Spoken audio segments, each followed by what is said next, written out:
right. එහෙනම් හැමෝටම ආයුබෝවන් තිරුවන් සරණයි කියලා පිළිගන්නවා.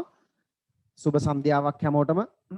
අද අපි කතා කරන්න දාගත්ත මාතෘකාව තමයි පාඩම තමයි 10 ශ්‍රේණියට අදාළ 16 වෙනි පාඩම. 16 වෙනි පාඩම. 10 ශ්‍රේණියට අදාළ 16 වෙනි පාඩම පදාර්ථයේ විපර්යාස. අපි අදට දාගත්ත පාඩම ඔන්න ඕක. පදාර්ථයේ විපර්යාස. හරි? right. ඔන්න ඔය පාඩම තමයි අපි අදට දාගත්තේ කතා කරන්න. මේ පාඩමේ කතා කරන්න ඇත්තටම ටිකක් දිග පාඩමක්. හරි? ටිකක් දීර්ඝ පාඩමක්. ඒත් මම ඔයාලට මේ කරුණු සියල්ලම වගේ කවර් වෙන විදිහට මේ පාඩම කොටස් දෙකකට බෙදලා දවස් දෙකකදී කතා කරනවා. පුළුවන් ඉතින් එක දවසකදී පැයකදී දෙකකදී කතා කරන්න උනත් මේ පාඩම පුළුවන්. ඒ තරමට තාම විභාගය ලම් වෙලා නැති නිසා මම දවස් දෙකකට බෙදලා ටිකක් දීර්ඝ වශයෙන් කතා කරනවා. තියරි පන්තියක උගන්වනවා වගේ ගොඩාක් දික් කරලා කතා කරන්නේ නැහැ. නමුත් ඔයාලට ඇති තරමක් කියන්නේ පාඩම තේරුම් ගැනීමට තියරි පන්තියකදී තේරුම් ගන්නවා සමාන වෙන විදිහට මම ඔයාලට මේ පාඩම උගන්වනවා. දවස් දෙකක උගන්වන්න. එක දවසක ඕන නම් උගන්වන්නම් ඉතින්. තවම ඕනේ නැහැ. තව ටිකක් ඉස්සරහට ගිහිල්ලා එහෙම කරන්න පුළුවන්. මතක් කරන්න. හරි? මේ පාඩම එතකොට අද දවසේ කතා කරන කොටසයි ඊළඟ දවසේ කතා කරන කොටසයි සේරම එකතු කරලා මේ පාඩමේ සන්දර්භය මම ඔයගොල්ලන්ට කියන්නම්. මොන වගේ දේවල්ද කතා කරන්න තියෙන්නේ කියලා. හරි? right. මේ පාඩමේදී පුතේ මෙන්න මේ මාතෘකා ටික අපි කතා කරනවා. මෙන්න මේ මාතෘකා ටික කියන්නේ ඇත්තටම කිරිසටහනක්, ෂෝට් නෝට් එකක්. ඒ කියන්නේ ඔයාලට මේ මාතෘකා ටික මම දැන් දුන්නට පස්සේ මම මේ දැන් දෙන්න යන මාතෘකා ටික ඔයාලට දුන්නට පස්සේ 11 වසරේ ඉන්න අය නම් 10 වසරේ අය මේක තාම ඉගෙනගෙන නැතුව ඇති. 11 වසරේ ඉන්න අය නම් මේ මාතෘකාව ලියනකොටම ඔළුවට වදිනවා නම් මෙන්න මේ කොටස් තියෙන්නේ කියලා අන්න හොඳ මතකයක් තියෙනවා. හරි? ඒක තමයි විය යුත්තේ. එහෙම වදින්න නැත්තම් මතක නැහැ කියන එක ඔළුවේ තියාගන්න. right. මම දෙන්නම් මාතෘකා ටික. මේ පාඩමේදී කතා කරනවා. මුලින්ම කතා කරනවා මාතෘකා ටික මම දෙන්නම් ඔයගොල්ලෝ ලියා ගන්නකො. මුලින්ම කතා කරනවා ලියා ගන්න. පදාර්ථයේ විපර්යාස හැඳින්වීම. පදාර්ථයේ විපර්යාස හැඳින්වීම. පදාර්ථයේ විපර්යාස හැඳින්වීම.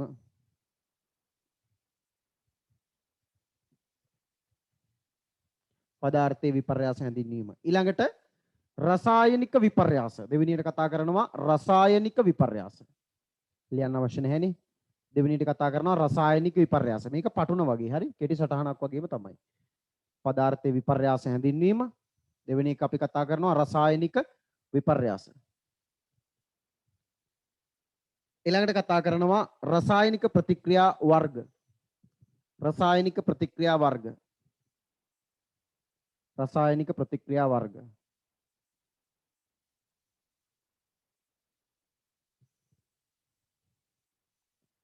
රසායනික ප්‍රතික්‍රියා වර්ග.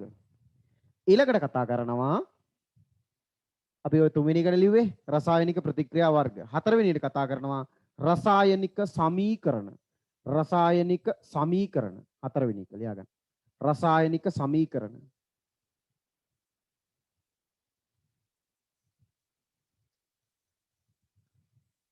ඊළඟට ලෝහවල ප්‍රතික්‍රියතාවය. ලෝහවල ප්‍රතික්‍රියතාවය.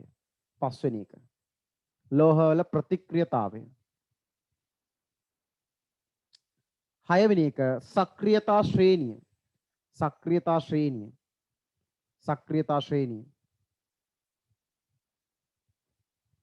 හොඳට අහගෙන ඉන්න මුල ඉඳලා පාඩම හොඳට ඔලුවට යන්න. හයවෙනි එක සක්‍රියතා ශ්‍රේණිය. හත්වෙනි එක යකඩ නිස්සාරණය. යකඩ නිස්සාරණය. යකඩ හා රන් ලෝහය නිස්සාරණය. එහෙම මම ලියන්න. යකඩ හා රන් ලෝහය නිස්සාරණය. යකඩ හා රන් ලෝහය නිස්සාරණය. ඊළඟට අපි කතා කරනවා අවසාන වශයෙන් වායු නිපදවීම. වායු නිපදවීම. වායු නිපදවීම. right. ඔය තමයි මේ පාඩමේදී අපි කතා කරන මාතෘකා කීපය. හරි. ඔන්න ඔය මාතෘකා යටතේ තමයි කරුණු අපි කතා කරන්නේ ඔය පාඩමේ. එතකොට 11 වසරේ ඉගෙන ගන්න කෙනෙක් ඉන්නවා නම් බලන්න ඔය පාඩමේ ඔය මාතෘකා ටික ලිව්වට පස්සේ ඔළුවට එනවද මේ කරනා මේ වගේ න පොල්ලෙන් ගැහුවා වගේ නිකන් ඔළුවට එනවා නම් ඔන්න ටිකක් හොඳයි ඈ රයිට් අපි කතා කරගෙන යමු ඉස්සලා කතන්දරේ වගේ පොඩ්ඩක් පාඩමට එන්න වෙමු ටිකක් වටපිටාව අත ගාලා පාඩමට ඇතුළත් වෙමු හොඳට අහගෙන ඉන්න පෑන පැත්තකින් තියලා හොඳට අහගෙන ඉන්න රයිට් ඉතිහාසයට යමු පදාර්ථය ගැන ලොකු කතන්දර නැහැ ලොකු කතන්දර කියන්නේ ගියොත් පාඩම් ඉවර කරන්න වෙන්නේ නැහැ නේ මේ පුංචි කාලය තුල ඔයාලට මම වෙන් කරලා දීලා තියෙන රයිට් පදාර්ථය කියන්නේ මොකක්ද පදාර්ථය කියන්නේ ස්කන්ධයක් තියෙන අවකාශය තුල ඉඩක් ගන්න ඕනෑම ද්‍රව්‍යයක් අපි කියනවා පදාර්ථය කියලා පදාර්ථය කියලා මේ පදාර්ථය හැදිලා තියෙන්නේ අංශු වලින් පදාර්ථය කියන වචනේ කතා කරනකොට පුතේ කතා නොකර බැරි කෙනෙක් ඉන්නවා ශක්තිය. කවුද? ශක්තිය. ශක්තිය කියන්නේ මොකක්ද? අවකාශය තුල ඉඩක් නොගන්නා ස්කන්ධයක් රහිත දේවල්. ඕක ඔබ හිතනවා නම් අම්මා වෙන සංකීර්ණ දෙයක් වගේ ඔබ ඔබේ 6 වසරේ නංගියෙක් මල්ලියෙක් ඉන්නවනම් එහාපැත්ත ගෙදර හරි කමන්නේ ඉන්නවනම් මල්ලි පදාර්ථය කියන්නේ නංගී ශක්තිය කියන්නේ මොකක්ද කියලා අහලා බලන්න ලස්සනට උත්තර දෙයි ඔයාලට. අනේ අක්කේ පදාර්ථය කියන්නේ මේකනේ. ශක්තිය කියන්නේ මේකනේ කියලා උත්තර දෙයි. හරි. එමෙ ඇහුවොත් ඒ තරම් සරල දෙයක්. ඔය මං කිව්වේ. රයිට්. මීට අවුරුදු ගණනකට කලින් ක්‍රිස්තු පූර්ව ගණන්වලදී මේ පදාර්ථ එහෙම නැත්නම් මේ අවකාශය තුල ඉඩක් ගන්න ස්කන්ධයක් තියෙන දේවල් මේ මිනිස්සුયો දැක්කා. ගල් දැක්කා, ගස් දැක්කා, ගෙඩි දැක්කා. ඔය හැම දෙයක්ම දැක්කා. දැක්කට පස්සේ මේ මිනිස්සුන්ට ප්‍රශ්නයක් ආවොතේ කො මේව මොන වගේ හැදිලා ඇද්ද? මේවා කඩාගෙන බෙදාගෙන ගියොත් මොනවා ඇද්ද ඇතුලේ කියන ප්‍රශ්නේ ඒ අතීතයේ මිනිස්සුන්ටත් ආවා. දැන් අපිටත් පුංචි කාලේ ওই ප්‍රශ්න තිබ්බනේ. දැන් අපි ඒව හොයාගෙන තියෙන හින්දා දන්නවනේ. මම මේ කියන්නේ නේවත් දැන් ඔබලා දන්නවනේ. නමුත් අතීතයේ මේව කොහොම තියෙන්නේ නැද්ද කියන ප්‍රශ්නේ මිනිස්සුන්ට තිබුණා. හරි. ඒක හොයන කුතුහලය කියන එක විශේෂයෙන් ඇතිවෙච්ච කෙනෙක් තමයි ඩෙමොක්‍රටිස් කියන්නේ. ඩෙමොක්‍රටිස් කියන විද්‍යාඥයා බැලුවා මොන වගේන්ද මේවා හැදිලා තියෙන්නේ කියලා එයා හොයනකොට එයාට හම්බ වුණා මේවා ඉතා කුඩා අංශු වලින් හැදිලා තියෙන්නේ කියලා. පදාර්ථය ඉතා කුඩා අංශු වලින් හැදිලා තියෙන්නේ. එයා දන්නේ නැහැ මේ අංශු මොකක්ද මොන වගේද ඒ මොකුත් දන්නේ නැහැ. නමුත් එයා උපකල්පනය කරා ඉතා කුඩා අංශු වලින් පදාර්ථය හැදිලා තියෙන්නේ කියලා. හරි. ඔය තමයි අතීතය පදාර්ථය පිළිබඳ සොයා ගැනීම. හරි. ඔතනින් එහාට තව කතන්දර ගොඩාක් තියෙනවා. මම ඒව මුකුත් කියන්නේ වැඩක් නැති නිසා. නමුත් මට කියන්න ඕනේ උනේ පදාර්ථයේ අංශු වලින් තියෙනවා කියලා කවුද කිව්වේ නිකන් මොකෙක් හරි පිස්සෙක් වෙන්න එපා. ඕවා හොයන්න බලන්නනේ. හරි? විද්‍යාව තියෙනවා පුතේ කොටස් දෙකයි visible science invisible science. ඒ කියන්නේ පේන්නේ නැති ඒවා සහ පෙනෙන විද්‍යාව. නොපෙනෙන විද්‍යාව. පෙනෙන සහ නොපෙනෙන විද්‍යාව කියන්නේ. දැන් ඇත්තටම ගත්තොත් මේ පේන්නේ නැති දෙයක් තමයි මේ පරමාණු එහෙම නැත්නම් රසායන විද්‍යාව කියන්නේ. පේන්නේ නැතිව අපි පරීක්ෂණ ඇසුරෙන් ගත්ත නිරීක්ෂණ වලින් ගන්න නිගමන වලින් තමයි සියල්ල රසායන විද්‍යාව ඉදිරිපත් වෙන්නේ. හරි. ඉතින් මම කතන්දර කෝටිය කියන්නේ නැතුව මම පාඩමට එනවා. ඔය තමයි අතීතය. පදාර්ථයේ අංශු වලින් හැදිලා තියෙනවා කියන එක. ඔය පදාර්ථයේ පුතේ එදා තිබ්බ ඔය අංශු අද වෙනකොට නොයෙකුත් වෙනස්කම් වලට භාජනය වෙලා අද නූතන ලෝකය එහෙම නැත්නම් නූතන පෘථුවිය හැදිලා තියෙනවා. බලා විශ්වාස කරනවද පුතේ සමහරට මේ කතා අහලත් ඇති අහලත් නැතුව ඇති. හරි. මීට අවුරුදු පෘථුවිය ඇතුලේ මීට අවුරුදු කොච්චරකට කලින්ද බලන්න දන්න ඕනම් කියන්නේ. පෘථුවිය හටගත්තේ. බලන්න කියන්න දන්න ඕන. මීට අවුරුදු කොච්චරකට කලින්ද පෘථුවිය හටගත්තේ? දන්න කෙනෙක් ඉන්න ඕන කියන්න බලන්න. તો මැසේජ් එකක් දාන්න. මීට අවුරුදු කොපමණ කාලයකට පෙරද පෘථුවිය හටගත්තේ? හොඳයි.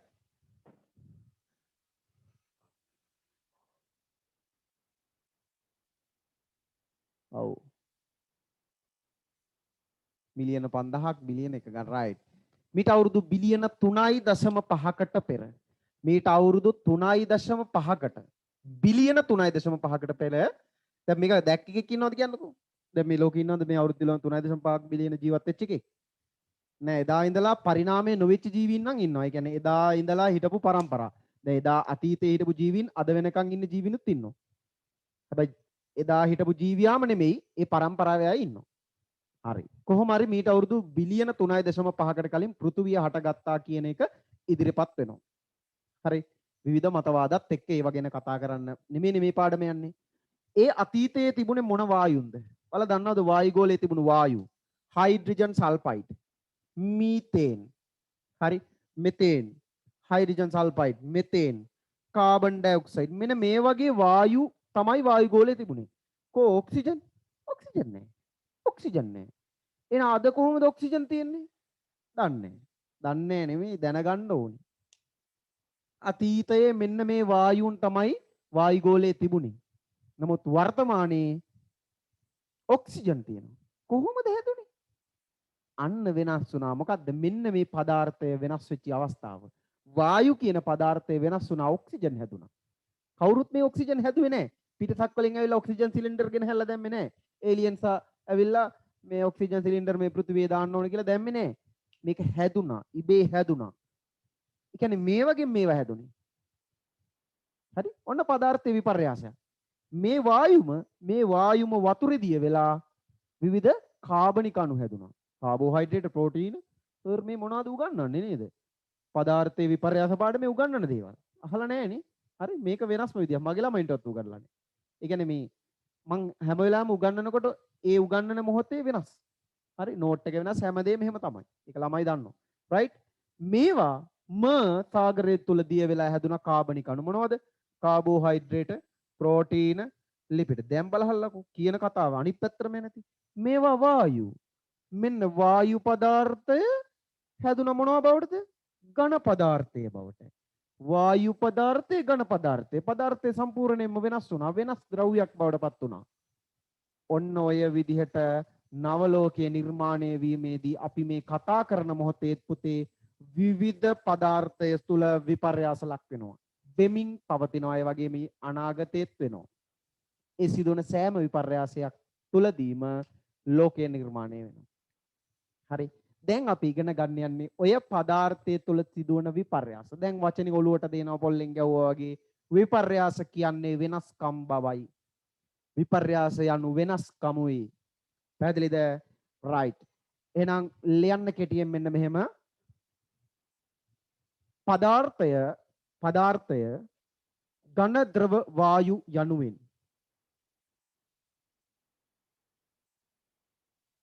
පදාර්ථය ඝන ද්‍රව වායු යනුවෙන් කොටස් තුනකින් සමන්විතය. කොටස් තුනකින් සමන්විතය. පදාර්ථය ඝන ද්‍රව වායු යනුවෙන් කොටස් තුනකින් සමන්විතය.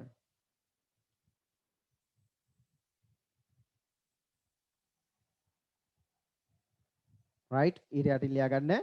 මෙම පදාර්ථය තුල නිරන්තරයෙන් විවිධ වූ වෙනස්කම් සිදුවේ. චුට්ටක් වේගින් කියන්නේ මම. මෙම පදාර්ථය තුල නිරන්තරයෙන් විවිධ වූ වෙනස්කම් සිදුවේ. මෙම පදාර්ථය තුල නිරන්තරයෙන් විවිධ වූ වෙනස්කම් සිදුවේ.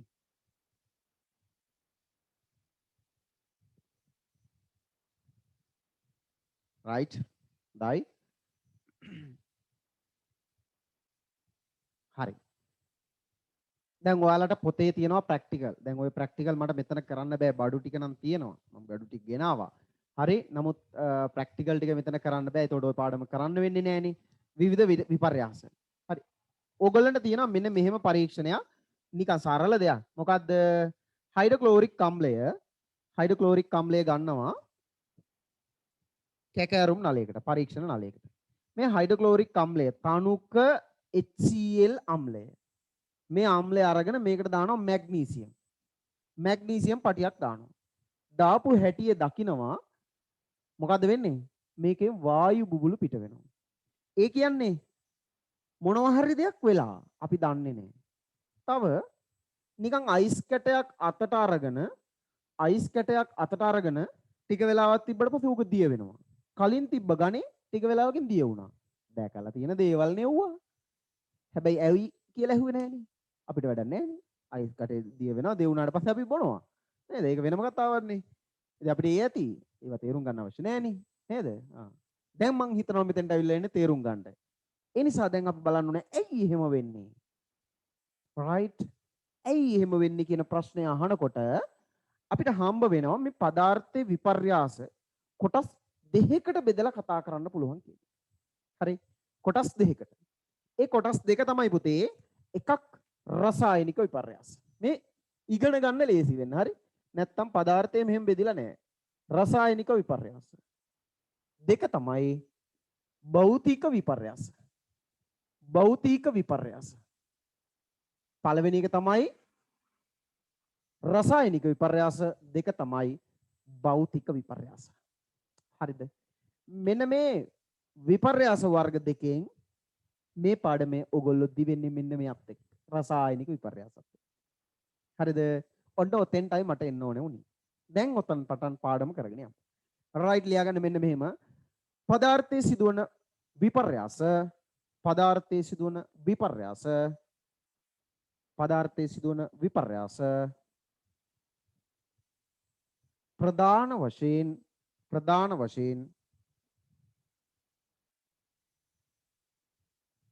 කොටස් දෙකකට බෙදා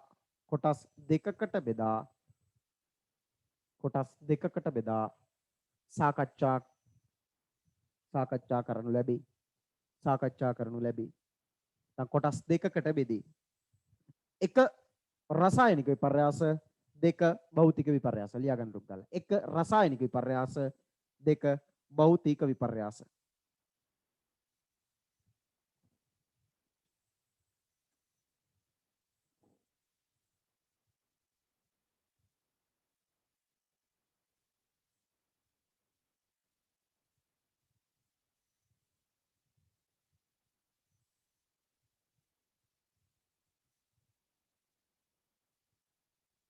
right. රසායනික විපර්යාසයක් කියන්නේ මෙන්න මේ වගේ දෙයකට. හරි මේවා දන්නවා මම ඉක්මනින් කියන්නම් ඒ නිසා. රසායනික විපර්යාසයක් කියන්නේ කලින් තිබ්බ ද්‍රව්‍ය වෙනස්ම ද්‍රව්‍යයක් බවට පත් වුණා. උදාහරණයකට මෙන්න මේ වගේ. හරි මෙන්න මේ වගේ. මොකක්ද? මම ගන්නවා මෙන්න මේ වගේ දෙයක්. Calcium carbonate. හුණුගල්. හරි හුණුගල් අරගෙන මේ හුණුගල් කියන්නේ සිප්පි කටු කියමුකෝ. සිප්පි කටු ගන්නවා. සිප්පි කටු අරගෙන මේක රත් කරනවා. සිප්පි කටු රත් කරනවා. මොකද කරන්නේ? රත් කරනවා. හරි. රත් කරාට පස්සේ හැදෙනවා කුඩක්. අපි දන්නේ මොකද්ද කුඩ කියලා. හරි නිකන් හිතන්නකෝ. දැන් මම මේ සිප්පි කටු වලට වතුර දානවා. සිප්පි කටු වලට නිකන් වතුර දානවා. මුකුත් වෙන්නේ නැහැ. ඉතින් කිසි ප්‍රශ්නයක් නැහැ. මේකටත් වතුර දානවා. සිප්පි කටු වලට වතුර දාපුවම අතින් අල්ලන්න පුළුවන්. ඊට පස්සේ මේ සිප්පි කටු රත් කරලා හැදිච්ච ද්‍රව්‍යයටත් ආයෙ වතුර දානවා. අම්මට සිරි මේක අල්ලන්න බෑ කියන්නේ. කින්නි ගහන රස්නේ. හරියට ඔබ දැකලා තියෙනවා ගෙවල් වල කපරාදු කරලා අර සුද මදින්න ගේනව නේද සුදු පාට අලුහුණු එක. අන්න ඒ අලුහුණේකට වතුර දාපුවාම පැහෙන්නේ. දැකලා තියෙනවනේ පැහෙන්නේ. අන්න ඒ වගේ මේක පැහෙනවා. ඒ කියන්නේ මේකට වතුර දාපුවාම පැහෙන්නේ.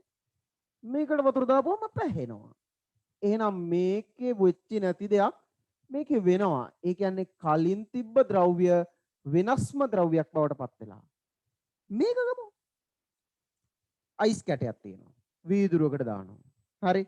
මේක ටික වෙලාවක් චුට්ටක් රත් වෙන්න තියෙනවා. රත් වෙන්න ඕනේ නැහැ. ටික වෙලාවක් තිබ්බනම් ඇති. හරි. ඔන්න මේක මුකුත් කරේ නැහැ. මේ ටිකම වතුර වුණා. දැන් අයිස් කැටේ කටේ දා ගන්නවා. අපිට කටේ දාගත්තාම වතුරම තමයි හම්බෙන්නේ. මේ ටික කටේ දා ගන්නවා. ඒත් වතුරමයි. ඒ කියන්නේ ද්‍රව්‍ය වෙනස් වීමක් වෙලා නැහැ. ඔන්න ඔය කොටස් දෙක යටතේ තමයි ඔන්න ඔය කාරණා දෙක පදනම් කරගෙන තමයි රසායනික විපර්යාස කොටස් දෙකකට පදාර්ථ විපර්යාස කොටස් දෙකකට බෙදෙන්නේ. අලුත්ම ද්‍රව්‍යයක් හැදෙනවා නම් ඒකට අපි කියනවා මොකක්ද? රසායනික විපර්යාසයක්. නව ද්‍රව්‍ය සෑදීමක් සිදු නොවන පදාර්ථය විතරක් වෙනස් වෙනවා නම් අපි ඒකට කියනවා භෞතික විපර්යාසයක්. රයිට්? ලියා ගන්න මෙන්න මෙහෙම. රසායනික විපර්යාසයක් යනු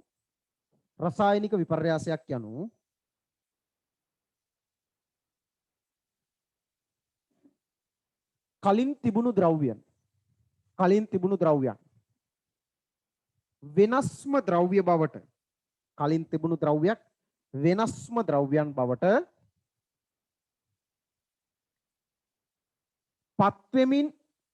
පත් වෙමින් සිදුවන පදාර්ථයේ විපර්යාසයන්නේ. කලින් තිබුණු ද්‍රව්‍යයන් නැත්නම් පෙර තිබූ ද්‍රව්‍යයන් වෙනස්ම ද්‍රව්‍ය බවට පත් වෙමින් සිදුවන පදාර්ථයේ විපර්යාසයන්නේ. උදාහරණ මේ තාම සිඟිති වැඩ යන්නේ චුට්ටක් ඉතින් ඉන්දෝයි මත එන වගේ නිකන් සිඟිති වැඩ තාම යන්නේ. හරි? හොඳට අහගෙන ඉන්නේ නිසා. right. උදාහරණ මොනවා වගේ දේවල්ද උදාහරණ වලට කියන්න පුළුවන්. හරි? හුණු ගල් රත් කිරීම. හුණු ගල් රත් කිරීම. හරි? ඊළඟට හුණු ගල් කියන්නේ කැල්සියම් කාබනේට්. අවශ්‍යයි ලියා ගන්න රසායනික සූත්‍රය. කැල්සියම් කාබනේට් රත් කිරීම. හරි? තව මොනවද? මැග්නීසියම් සමග හයිඩ්‍රොක්ලෝරික් අම්ලය ප්‍රතික්‍රියා කිරීම. මැග්නීසියම් සමග හයිඩ්‍රොක්ලෝරික් අම්ලය ප්‍රතික්‍රියා කිරීම. මැග්නීසියම් සමග හයිඩ්‍රොක්ලෝරික් අම්ලය ප්‍රතික්‍රියා කිරීම. හරි? තව ඕන තරම් ලියුව හැකි රසායනික විපර්යාස. හරි? ඔයාලත් දන්නවා. right? 11 අවසරය නම් කොහොමද දන්නව? ලියා ගන්න භෞතික විපර්යාස කියන එක.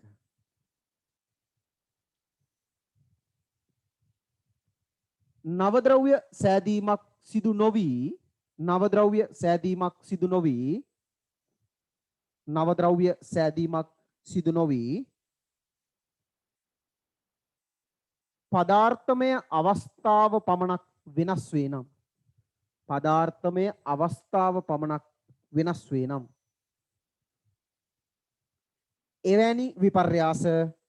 එවැනි විපර්යාස භෞතික විපර්යාස ලෙස හැඳින්වේ. එවැනි විපර්යාස භෞතික විපර්යාස ලෙස හැඳින්වේ.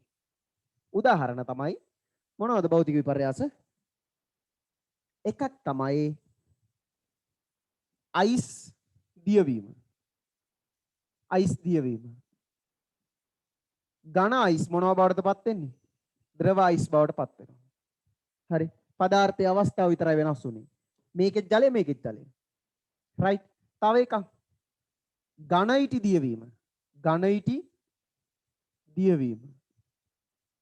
ඒකෙත් උනේ මොකද්ද? ඝන තිබුණු ඉටි දිය වෙලා ද්‍රව කියන අවස්ථාවට පත් වුණා. ලියා ගන්න මේ උදාහරණ දෙක. ඕන තරම් ලියුව හැකියි. ඔන්න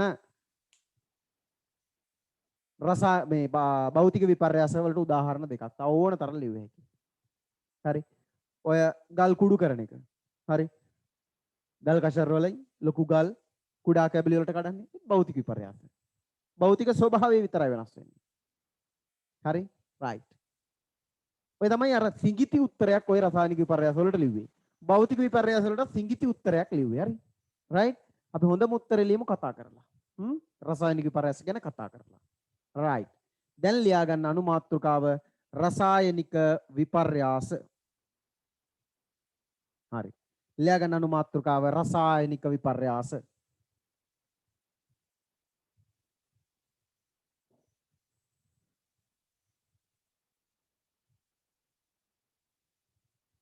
රසායනික විපර්යාස. හරි. හොඳට අහගන්න.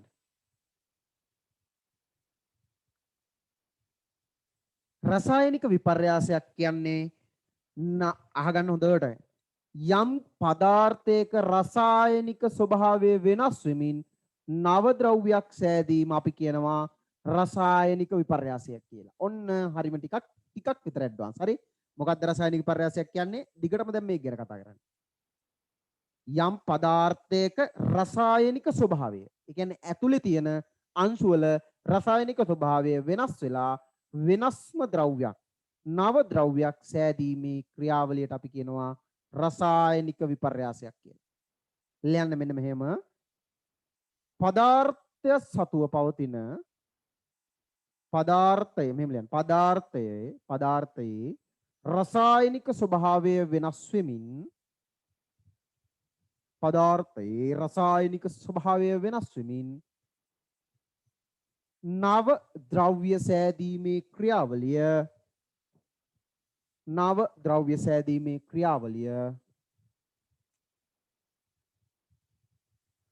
රසායනික විපර්යාසයක් ලෙස හැඳින්වේ.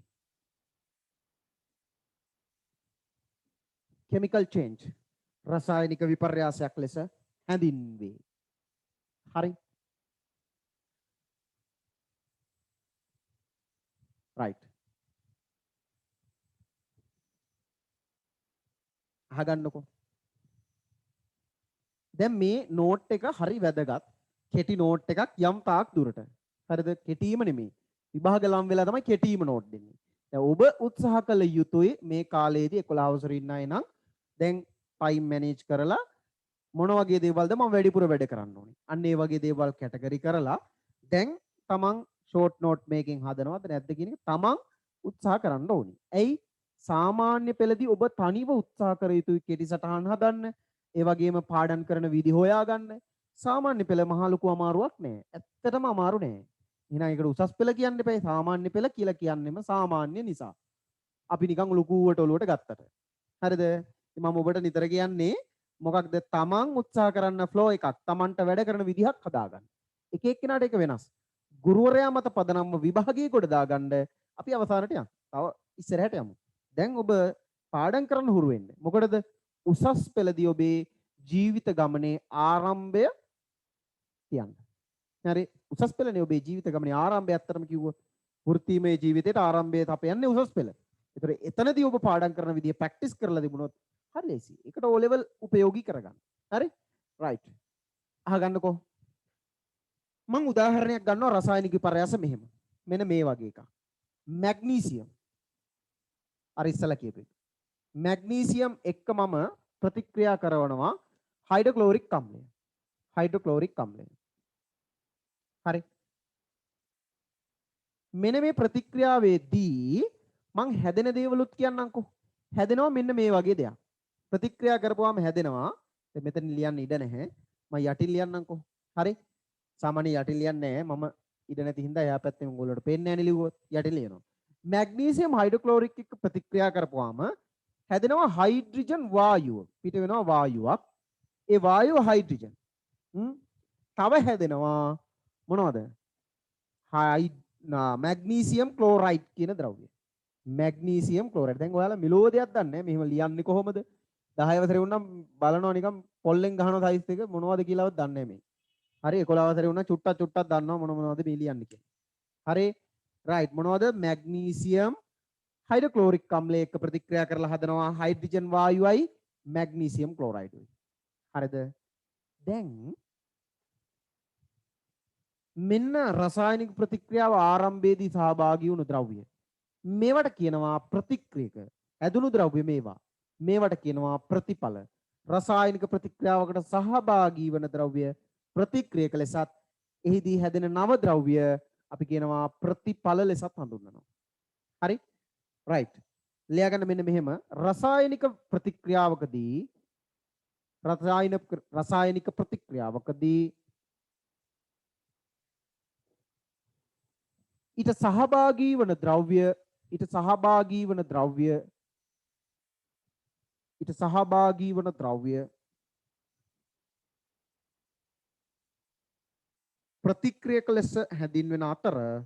ප්‍රතික්‍රියක ලෙස හැඳින්වෙන අතර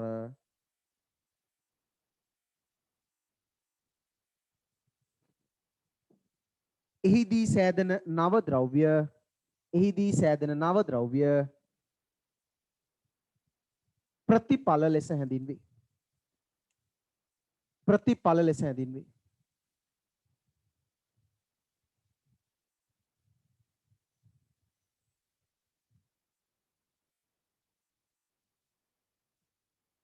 right.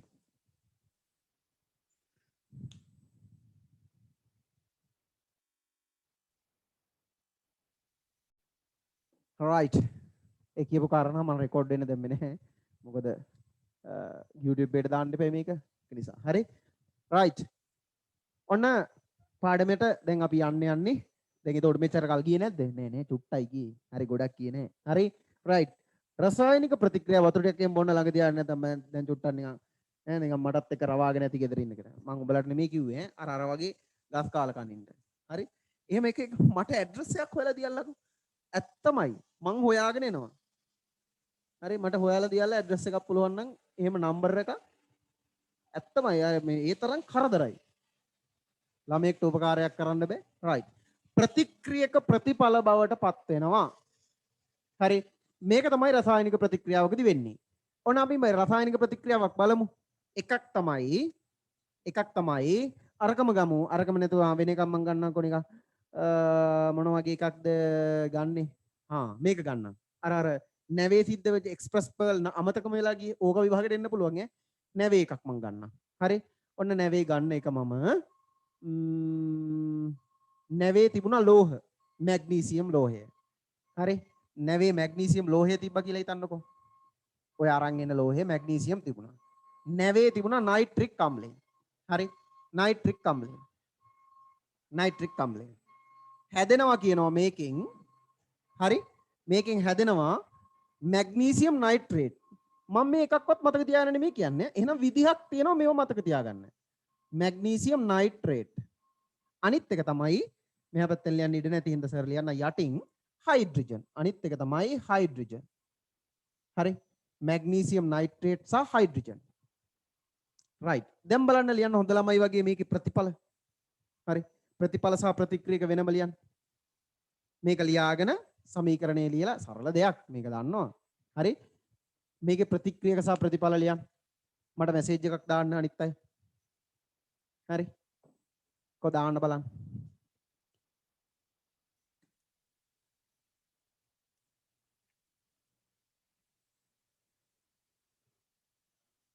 හරි පුතේ ගෲප් එකට ඇඩ් කරන්නම් මම.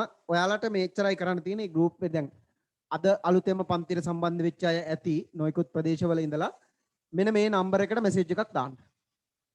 මේ නම්බර එකට මැසේජ් එකක් දාන්න. මම එතකොට ගෲප් එකට ඇඩ් කරන්නම්. ගෲප් එකට ලින්ක් එක දාන්නම්. ඔයාලා මේ නම්බර එකට මැසේජ් එකක් දාන්න. හරි. right. මොනවද මේකේ ප්‍රතිඵල? ප්‍රතිඵල තමයි මැග්නීසියම් නයිට්‍රේට් සහ හයිඩ්‍රජන්. මැග්නීසියම් නයිට්‍රේට් සහ හයිඩ්‍රජන්. මොනවද ප්‍රතික්‍රියක? මැග්නීසියම් සහ නයිට්‍රික් අම්ලය. මැග්නීසියම් සහ නයිට්‍රික් අම්ලය. ප්‍රතික්‍රියක. හරි. right. ඔන්න සරලම දේ කතා කරලා ඉවරයි. හරි. අපි ඊළඟට එනවා. හරි. මේ විදිහට නොයෙකුත් රසායනික ප්‍රතික්‍රියා සිද්ධ වෙනවා.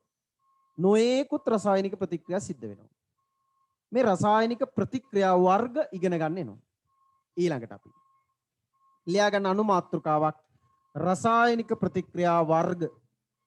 රසායනික ප්‍රතික්‍රියා වර්ග.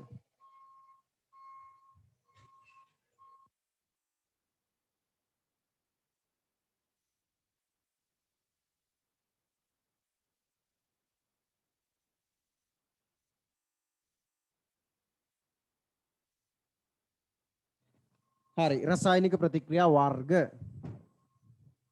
හරි. රසායනික ප්‍රතික්‍රියා වර්ග 4යි. බලන්න දන්නයි කියන්නේ දැන් දන්නයි ඇත්ත තිබාන දන්නයි කියන්නේ. මම ඉතින් මයික් එක ඔන් කරන්න අවස්ථාව දීලා නැහැ කරදරේ නිසා. හරි. මේ ටයිම් තමයි හැමදාම සමහර අය අහලා තියෙනවා මේ ටයිම් එකේද කරලා තියෙන කරන්න කියලා හැමදාම. ඔව් මේ ටයිම් තමයි දිගටම කියන්නේ විභාගය ඉවර වෙනකන් මේ මට කරදර නොකර හිටියොත් ඒ කියන්නේ කරදර වුණේ නැත්තම් මේ පන්තියෙන් විභාගය ඉවර වෙනකම්ම මේ ටයිම් තමයි කරන්නේ. හරි. ඉතින් පන්තියට 300ක් දක්වා ළමයි සම්බන්ධ කරගන්න පුළුවන්. ඔයාලගේ ඉස්කෝලවල යාළුවෝ එකතු කරගෙන මේකේ සහයෝගයක් තියෙනවා නම් ලබා ගන්න. එච්චරයි. හරි. පුළුවන් නේ Tamanට WhatsApp හරහා වූ. හැබැයි ඉස්කෝලේ ගෲප් එකක නම් දාන්න එපා. මමත් පාසලේ උගන්වන ගුරුවරයෙක් විදිහට මම ඒකට කැමති නැහැ. හරි. ඉස්කෝලේ ගෲප් එකක දාන්න නැතුව තම තමන්ට දාන්න පුළුවන්. ඒ ගෲප්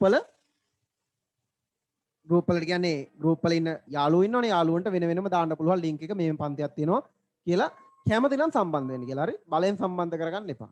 හරි. right. බලන්න දන්නයි කියන්නේ රසායනික ප්‍රතික්‍රියා වර්ග 4ක් තියෙනවා.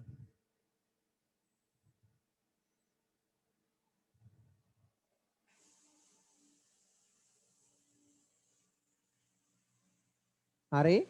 හොඳයි. right. මම කියන්නම් රසායනික ප්‍රතික්‍රියා වර්ග 4යි. එකක් තමයි රසායනික සංයෝජන ප්‍රතික්‍රියා. පළවෙනි එක තමයි රසායනික සංයෝජන ප්‍රතික්‍රියා. දෙවෙනි එක තමයි රසායනික වියෝජන ප්‍රතික්‍රියා. වියෝජන ප්‍රතික්‍රියා. තුන්වෙනි එක තමයි ඒක විස්ථාපන ප්‍රතික්‍රියා. ඒක විස්ථාපන ප්‍රතික්‍රියා. හතරවෙනි එක තමයි ද්විත්ව විස්ථාපන ප්‍රතික්‍රියා.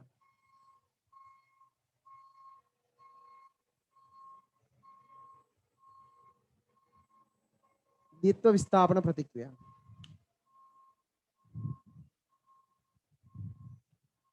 ලියා ගන්නකෝ ඔක.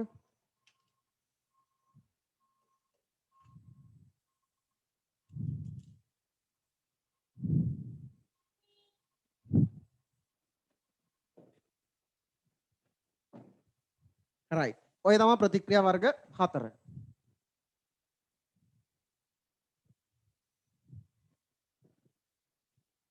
right. දූවිලි එස්සුණානේ පාරේ.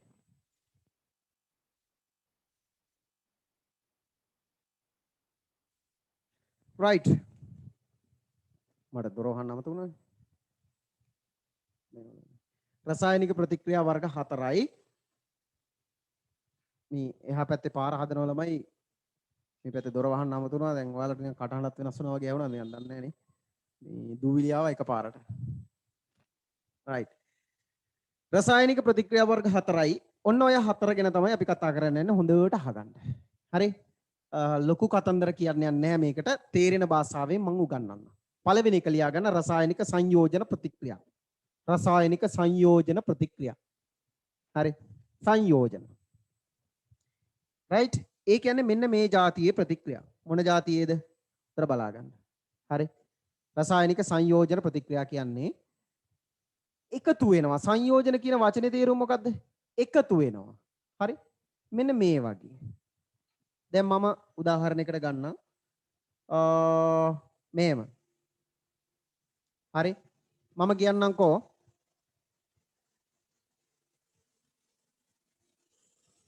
A කියලා යම් කිසි සංයෝගයක් හරි මූලද්‍රව්‍ය පරමාණුවක් හරි තියෙනවා.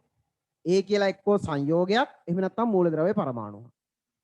ඒ වගේම B කියලා සංයෝගයක් හරි මූලද්‍රව්‍ය පරමාණුවක් හරි තියෙනවා. ඊට පස්සේ මේ දෙන්න එකතු වෙලා AB කියලා අලුත්ම කෙනෙක් හදනවා.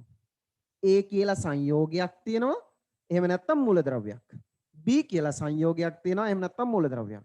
මේ දෙන්න එකතු වෙලා අලුත්ම කෙනෙක් හදනවා. උදාහරණයක් මම ගන්නම්. නයිට්‍රජන්. හරිද? ඊළඟට හයිඩ්‍රජන්. මේ දෙන්න එකතු වෙලා හදනවා කුඩුවක් හදා ගන්නවා මේ දෙන්න. ඇමෝනියා. හරි? මේ කසාද බැඳමු නැති දෙන්නේ නේද? එකතු වෙනවා වගේ. හරි? ගෑන් ළමයිකුයි පිරිමි ළමයිකුයි හාදකමක් පවත්වලා කසාදයක් බඳිනවා වගේ තමයි. හරි? ලස්සන රස කතා මට ඉතින් ඒවා කියලා දීලා මේක පැහැදිලි කරන්න වෙලාවක් නැහැ. තියෙන වෙලාවෙන් මම කියන්නේ. නයිට්‍රජන් සහ හයිඩ්‍රජන් එකතු වෙලා ඇමෝනියා හැදෙනවා. හරි? කසාද වර්ග වලින් තමයි මම මේක පැහැදිලි කරන්නේ. ඒ වගේ හරි ලේසි. නමුත් ඉතින් මෙතනදී කියන්න වෙලාවක් නැහැ. නයිට්‍රජන් සහ හයිඩ්‍රජන් එකතු වෙලා හැදෙනවා මොනවද? ඇමෝනියා. හරි?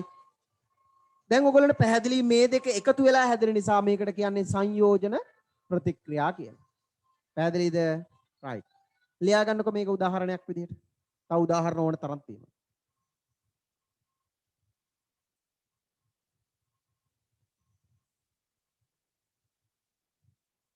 ඒකදී ඔයගොල්ලන්ගේ විභාගයෙන් අහනවා මේ පහත සඳහන් ප්‍රතික්‍රියා මොන වර්ගයටද අයිති වෙන්නේ. හරි?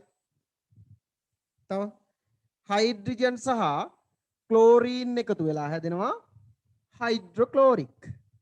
හරි? හයිඩ්‍රොක්ලෝරික්. මම මෙතනට දෙකක් දානවා. මෙතනට තුනක් දානවා. හරි? මෙතනට දෙකක් දානවා. ඒකට හේතු තියෙනවා. ඒක පස්සේ කියන්න. නයිට්‍රජන් වායුවයි හයිඩ්‍රජන් වායුවයි එකතු වුණාම ඇමෝනියා හදනවා. ඊළඟ හයිඩ්‍රජන් වායුවයි ක්ලෝරින් වායුවයි එකතු වුණාම HCl හදනවා. මේ දෙකම සංයෝජන. මේ තනි ද්‍රව්‍යයක් හැදිලා තියෙන්නේ. ඒක අපි කියන්නේ රසායනික සංයෝජන කියලා. හරි?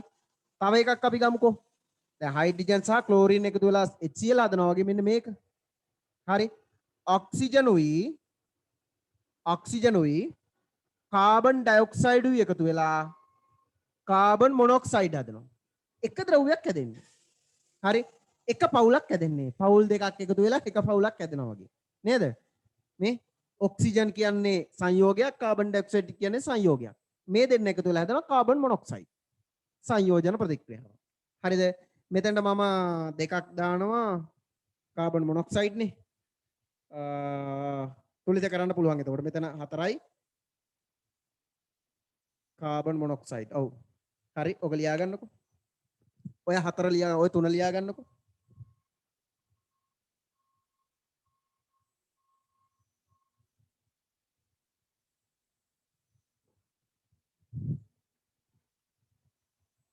මෙතන කාබන් ඩයොක්සයිඩ් සහ කාබන් යකඩ නිස්සාරණයේ ප්‍රතික්‍රියාවක්. කාබන් ඩයොක්සයිඩ් සහ කාබන් එකතු වෙලා කාබන් මොනොක්සයිඩ් හදනවා. මෙතෙන්ට එතකොට දෙකක් එනවා. ඇයි දෙකක් එන්නේ? මෙතෙන්ට දෙකක් දානවා, මෙතෙන්ට දෙකක් දානවා, මෙතෙන්ට තුනක් දානවා. මෙලෝදයක් දන්නේ නැහැ. නිකන් ලියන්න. හරි. ඔබ දැනගන්න ඕනේ මෙතෙන්ට සංයෝජන ප්‍රතික්‍රියා කියලා එකක් වෙනවා. අලුත්ම දෙයක් හැදෙනවා නම් තනි දෙයක් නම් තනි ප්‍රතිඵලයක් නම් තියෙන්නේ. ඒකට කියන්නේ සංයෝජන ප්‍රතික්‍රියා. එච්චරයි ඔබ දැනගන්න ඕනේ දැනට. හරි. ඔව් අංක දැම්මේ මොකද කියලා ඔය 10 වසරේට තමයි ප්‍රශ්නේ. 11 වසරේට ඔක ගැටලුවක් නෑ මං කියලා දෙන්නම් ඉස්සරහට. හරි. අංක දැම්මේ ඇයි කියලා. රයිට්. ඊළඟට දෙවෙනි ප්‍රතික්‍රියා වර්ගය මේ කෙටිම නෝට් එකක් දෙන්නේ. හරි. දෙවෙනි ප්‍රතික්‍රියා වර්ගය ලියා ගන්න. ඔන්න සංයෝජන හරි. දෙවෙනි ප්‍රතික්‍රියා වර්ගය රසායනික වියෝජන. රසායනික වියෝජන. හරි. රයිට්. ඒ කියන්නේ එකතු වෙච්ච දෙන්න කැඩිලා යනවා. එකතු වෙනවා වගේම තමයි කැඩිලා යන්නත් පුළුවන්. මේ කැල්සියම් කාබනේට් CC කට විසිරලා යනවා. කැල්සියම් කාබනේට් ගණය. මේක රත් කරනකොට පුතේ CC කට විසිරලා යනවා. මොනවද වෙන්නේ? කැල්සියම් ඔක්සයිඩ් හැදෙනවා, කාබන් ඩයොක්සයිඩ් හැදෙනවා. ඔන්න CC කට විසිරලා ගියා. ඒ කියන්නේ සම්පූර්ණයෙන්ම වියෝජනය වෙනවා, කැඩිලා යනවා. ඒකට අපි කියන්නේ හැදෙනවා වගේම කැඩෙන්නත් පුළුවන්. තේරුණාද? එකතු වෙලා හාද්‍යකම් පවත්වලා කසාදයක් බඳිනවා වගේම කසාද කැඩෙනවානේ. ඔන්න කැඩිලා යනවා. හරි? ඒ වගේ දෙයක්. නේද? මොකද වෙන්නේ? වියෝජනය වෙලා යනවා. අපි ඒවට කියන්නේ රසායනික වියෝජන ප්‍රතික්‍රියා. ඒ ටයිප් එක අපි සංකේත ඇසුරෙන් ලියාගමු ඉස්සරලාම. මොකක්ද? AB කියලා සංයෝගයක් තියෙනවා. මේක කැඩිලානේ A පාඩුවේ පැත්තකට යනකොට B පාඩුවේ පැත්තකට යනවා. නේද? උදාහරණයකට අපිට ලියන්න පුළුවන් කැල්සියම් කාබනේට් මේ වගේ අවශ්‍ය නම් කැල්සියම් කාබනේට් කියලා ලියා ගන්න පැන්සලෙන්. මම ඒවා දෙන්න යන්නේ වෙලා යනෝනේ. කැල්සියම් කාබනේට් හැදෙනව මොනවද? කැල්සියම් ඔක්සයිඩුයි කාබන් ඩයොක්සයිඩුයි. හැදෙන්නේ ඔන්න ඔය දෙක. කැල්සියම් කාබනේටුයි කැල්සියම් කාබනේට් වියෝජනය වෙලා කැල්සියම් ඔක්සයිඩුයි කාබන් ඩයොක්සයිඩුයි. ලියා ගන්නකෝ. ටුක් ගාලා ලියන්න.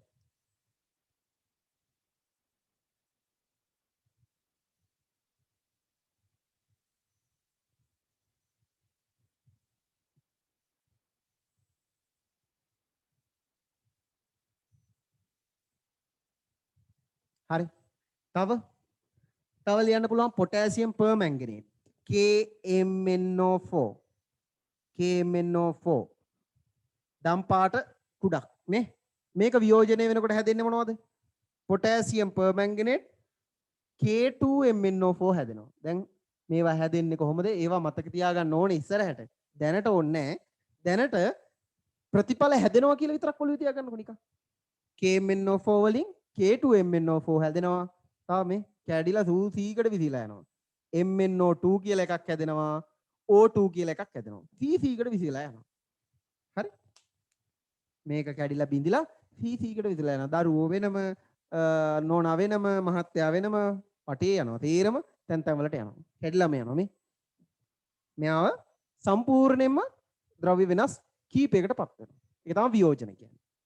තව ඔය වයින් ස්ප්‍රීතු ඔය තුවාල හොදන බෙහෙත් දැකලා තියෙනවනේ හයිඩ්‍රජන් පෙරොක්සයිඩ් H2O2 මෙයත් වියෝජනය වෙනවා මොනවා බවටද? ජලය සහ ඔක්සිජන් බවට. ජලය සහ ඔක්සිජන් බවට. එතන දෙකක් දාන්න ඕනේ. ජලය සහ ඔක්සිජන් බවට. ඒකෙදිත් මොකද කරන්නේ? මෙතෙන්ට දෙකක් දානවා. මෙතෙන්ට දෙකක් දානවා. හරි?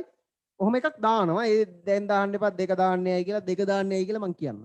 දැනට වැඩක් නැහැ. දැනට ඔය ටික ලියා ගන්න. දැනට ඔබට තේරෙන්න ඕනේ විභාගවලට අහනවා, විභාගෙට අහනවා. පහත ඒවායෙන් රසායනික වියෝජන ප්‍රතික්‍රියාවක් වන්නේ. පහත දී ඇති ප්‍රතික්‍රියාව කුමන වර්ගයට අයත්ද? එම අහනවා. හරි? නිසා මේක දැනගන්න ඕනේ. දැන් ඔන්න සංයෝජන කියන්නේ එකතු වෙලා තනි ද්‍රව්‍යයක් හැදෙන එක. වියෝජන කියන්නේ එක ද්‍රව්‍යයක් කැඩිලා වෙන ද්‍රව්‍ය බවට පැත්තෙන එක. හරි? right.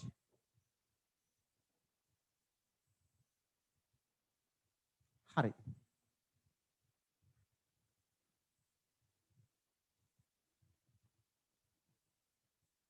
අහගන්නකො. ඊළඟ තුන්වෙනි වර්ගය. හරි? තුන්වෙනි වර්ගය.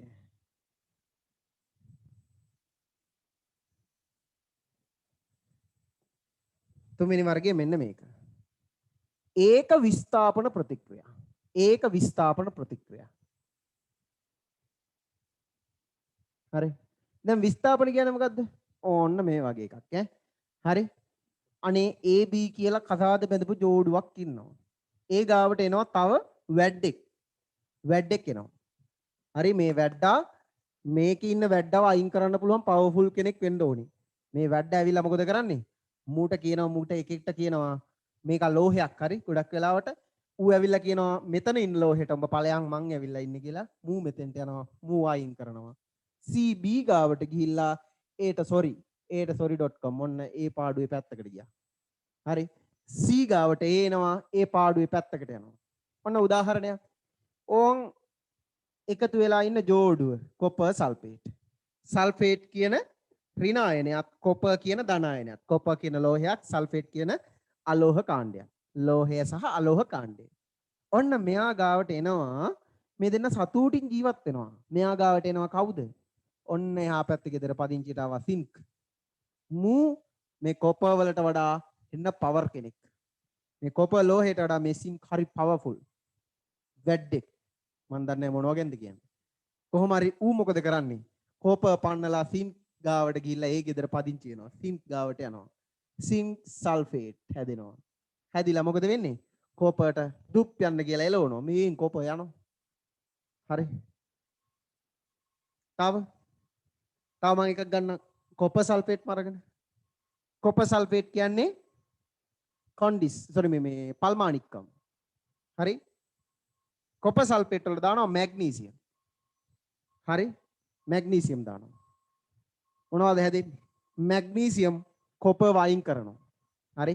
මැග්නීසියම් කොපර් වයින් කරලා කොපර් ගාවට එනවා මැග්නීසියම් ඇවිල්ලා මොකද කරන්නේ? මම ඔයත් එක්ක ඉන්නම් කියලා මැග්නීසියම් සල්ෆේට් හදලා කොපර්ට දුප් යන්න කියලා එලවනවා කොපර් යනවා. එකක් විස්ථාපනය වෙන ඔය වගේ ප්‍රතික්‍රියාවලට කියන්නේ අපි ඒක විස්ථාපන ප්‍රතික්‍රියා. ලියා ගන්න ඕක.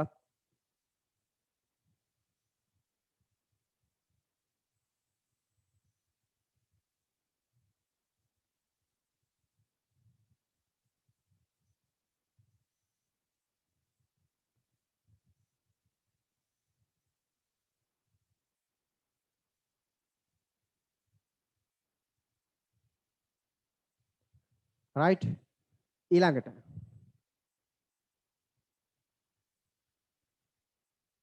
ඔන්න තව එකක්. හරි. හතරවෙනි ප්‍රතික්‍රියා වර්ගය ද්විත්ව විස්ථාපන. හොඳට මතක තියාගන්න මම ප්‍රැක්ටිකල් මොනවාද මේ පරීක්ෂණ ටිකත් මේ ප්‍රතික්‍රියා ටිකක් දීලා ඉවරලා ඔයාලට කියනවා මොන වර්ගයට අයිති වෙන්නේ කියලා අහනවා ඈ. හරි. right. මම ලියනවා බේරියම් ක්ලෝරයිඩ්. මෙයාගේ නම අවශ්‍ය නම් උඩින් ලියා ගන්න. Barium chloride. එක මම ලියනවා සෝඩියම් ප්‍රතික්‍රියා වර්ග ලියා ගමු ඉස්සෙල්ලා. ප්‍රතික්‍රියා වර්ග ලියා ගන්න ද්විත්ව විස්ථාපන. හතරවෙනි එක ද්විත්ව විස්ථාපන. ද්විත්ව විස්ථාපන. right. මේකෙදි වෙන්නේ මොකක්ද? මම නිර්වචන මුකුත් දෙන්නේ නැතුව මේක පැහැදිලි කරන්නේ. හරි? මේකෙදි වෙන්නේ ඔන්න ජෝඩුවක් ඉන්නවා. මේ ජෝඩුව ඉන්නකොට එහා පැත්තේ ගෙදරත් ජෝඩුවක් ඉන්නවා. දැන් මොකද කරන්නේ? ජෝඩුව හෝ මාරු වෙනවා. ඒ කියන්නේ ඒ යනවා මෙහෙට මං උඹලා පැත්තට එන්නම්. අනේ උඹ මෙහෙ යමම් මට ඉන්න බෑ බං ඒ ගෙදර කියලා මූ මෙහෙ යනවා මූ මෙහෙ එනවා. හරි? ඔය ලස්සන කතා කියන්න ඉතින් වෙලාවක් නැහැ. හරි? C B මෙතෙන්ට එනවා C මෙතෙන්ට එනවා එහෙනම් B ගාවට ඇවිල්ලා ඉන්නවා A යනවා D ගාවට ගිහිල්ලා AD එක්ක හාදකම් පවත්වනවා. හරිද? AB CD ඉතියා C ගාවට A ආවා C යවුවා A ගාවට ඔන්න දෙන්න හුවමාරු කරගත්තා. ඕකට අපි කියනවා ද්විත්ව විස්ථාපන ප්‍රතික්‍රියා කියලා. මේ බලන්න මම එක උදාහරණයක් දෙන්න. හරි. Barium chloride. අවශ්‍ය නම් වචනේ ලියා ගන්න සූත්‍රයේ බේරියම් ක්ලෝරයිඩ්. හරි. එකතු වෙනවා සෝඩියම් සල්ෆේට්. Sodium sulphate. හරි. එකතු වුණාම හැදෙන්නේ මොනවද බලන්න. ඔන්න මේම යන සෝඩියම් ඉන්න තැනට බේරියම් යනවා ටොක් ගාලා මොකද වෙන්නේ? බේරියම් සල්ෆේට් හැදෙනවා. සෝඩියම් මෙතෙන්ට ගිහිල්ලා සෝඩියම් ක්ලෝරයිඩ් හැදෙනවා. සෝඩියම් ක්ලෝරයිඩ් හැදෙනවා. හරි. මේක තුලිත කරන්න මෙතෙන්ට දෙකක් දානවා. මේ තුලිත කරන වචනේ අහලවත් නැති අය ඇති. හරි. හිතන්න එපා ඒ ගැන. ඕක ලියා ගන්න. ඔය ඇති. ඕක ලියා ගන්න. ඔන්න ප්‍රතික්‍රියා වර්ග 4 ඉවරයි ඈ.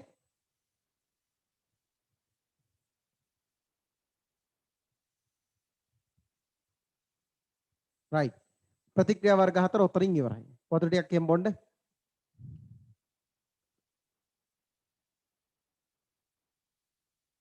ඔව් ඉවත් වෙන එක දාද්දි ලකුණු දාන්නේ ඇයි? සර් බන්ධනවල වගේද? සර් ඇයි අංක දැම්මේ?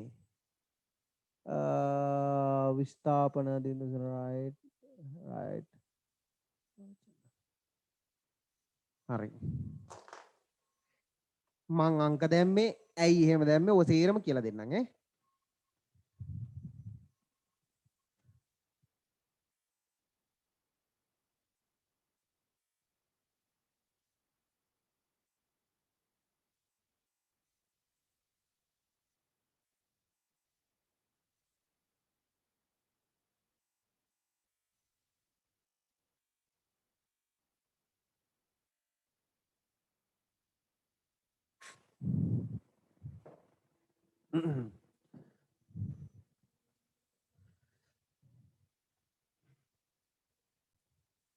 හරි.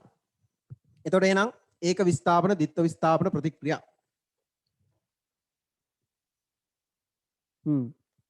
එයා මොකද්ද සෝඩියම් එහා පැත්තට යද්දි ඇයි දෙකේ ඉලක්කම හැලුනේ? හරි. ඒවා කියන්නම්. ඔය 10 වසරේ තමයි ඔය ප්‍රශ්න අහන්නේ. අහගන්නකෝ.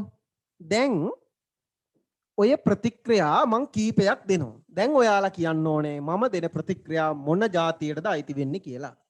හරි? මම දෙනවා මෙහෙම එකක්. බලන්න කියන්න.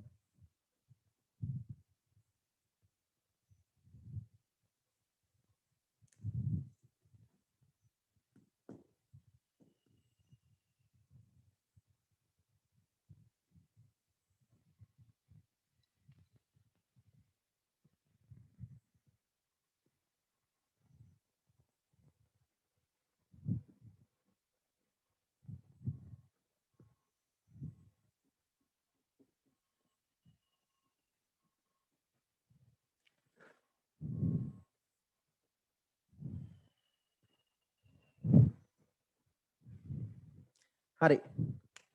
ලියන්න. මොන ප්‍රතික්‍රියා වර්ගයටද? දාන්න මෙසේජ් එකක් ගාලා. ඔය ප්‍රතික්‍රියා වර්ග අතරේ මොකේද? දන්න ප්‍රතික්‍රියාවක් ඔය. sorry.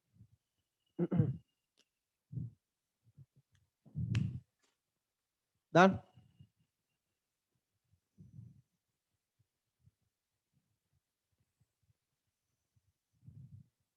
කො මෙසේජ් දාන්න. රසායනික වියෝජන දිත්තලු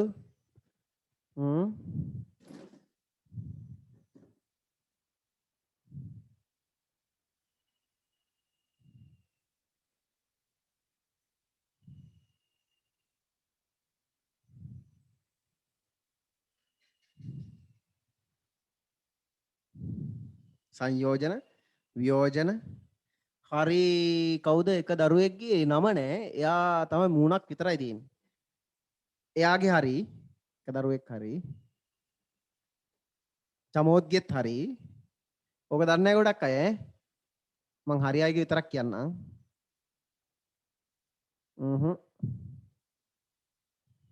චංචලාගේ හරි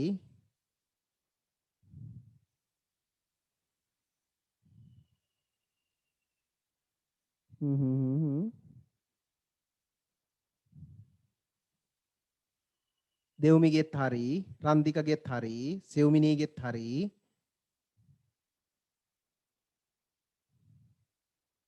රශ්මිත් හරි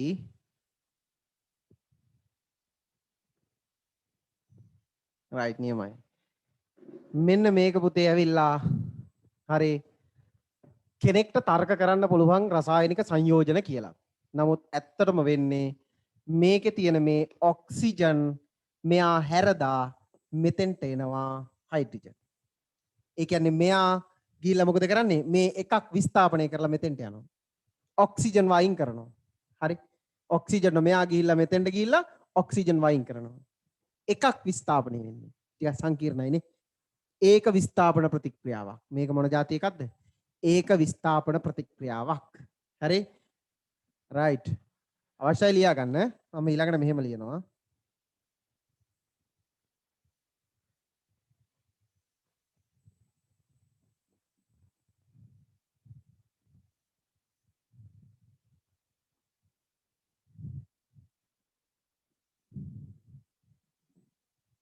ATP. ඕකේ සංයෝගයක් මොකක් හරි කියලා හිතන්නකෝ. මොකක්ද මේක? තුලිත කරත් තුලිත කරන්න අවශ්‍යයි මෙහෙම ලියමු. නිකන් මේ හරි. මොකද්ද මේ? මේ තමයි ප්‍රභා සංශ්ලේෂණ ප්‍රතික්‍රියාව. ශක්තිය ග්ලූකෝස් විදිහට ගබඩා කරනවා. එතකොට මේ ගබඩා කරපු ශක්තිය ඔක්සිජන් එක්ක නැවත වතාවක් ප්‍රතික්‍රියා කරලා නැවත කාබන් ඩයොක්සයිඩ් සහ ශක්තිය පිට කරනවා. ඊට අමතරව ජලය හැදෙනවා. ඒ කියන්නේ මේක නේද මේ අනිත් පැත්තට වෙන්නේ මෙතනදී. නේ? හරි? බලන්නකෝ. මොකද්ද මේ එතකොට? හරි.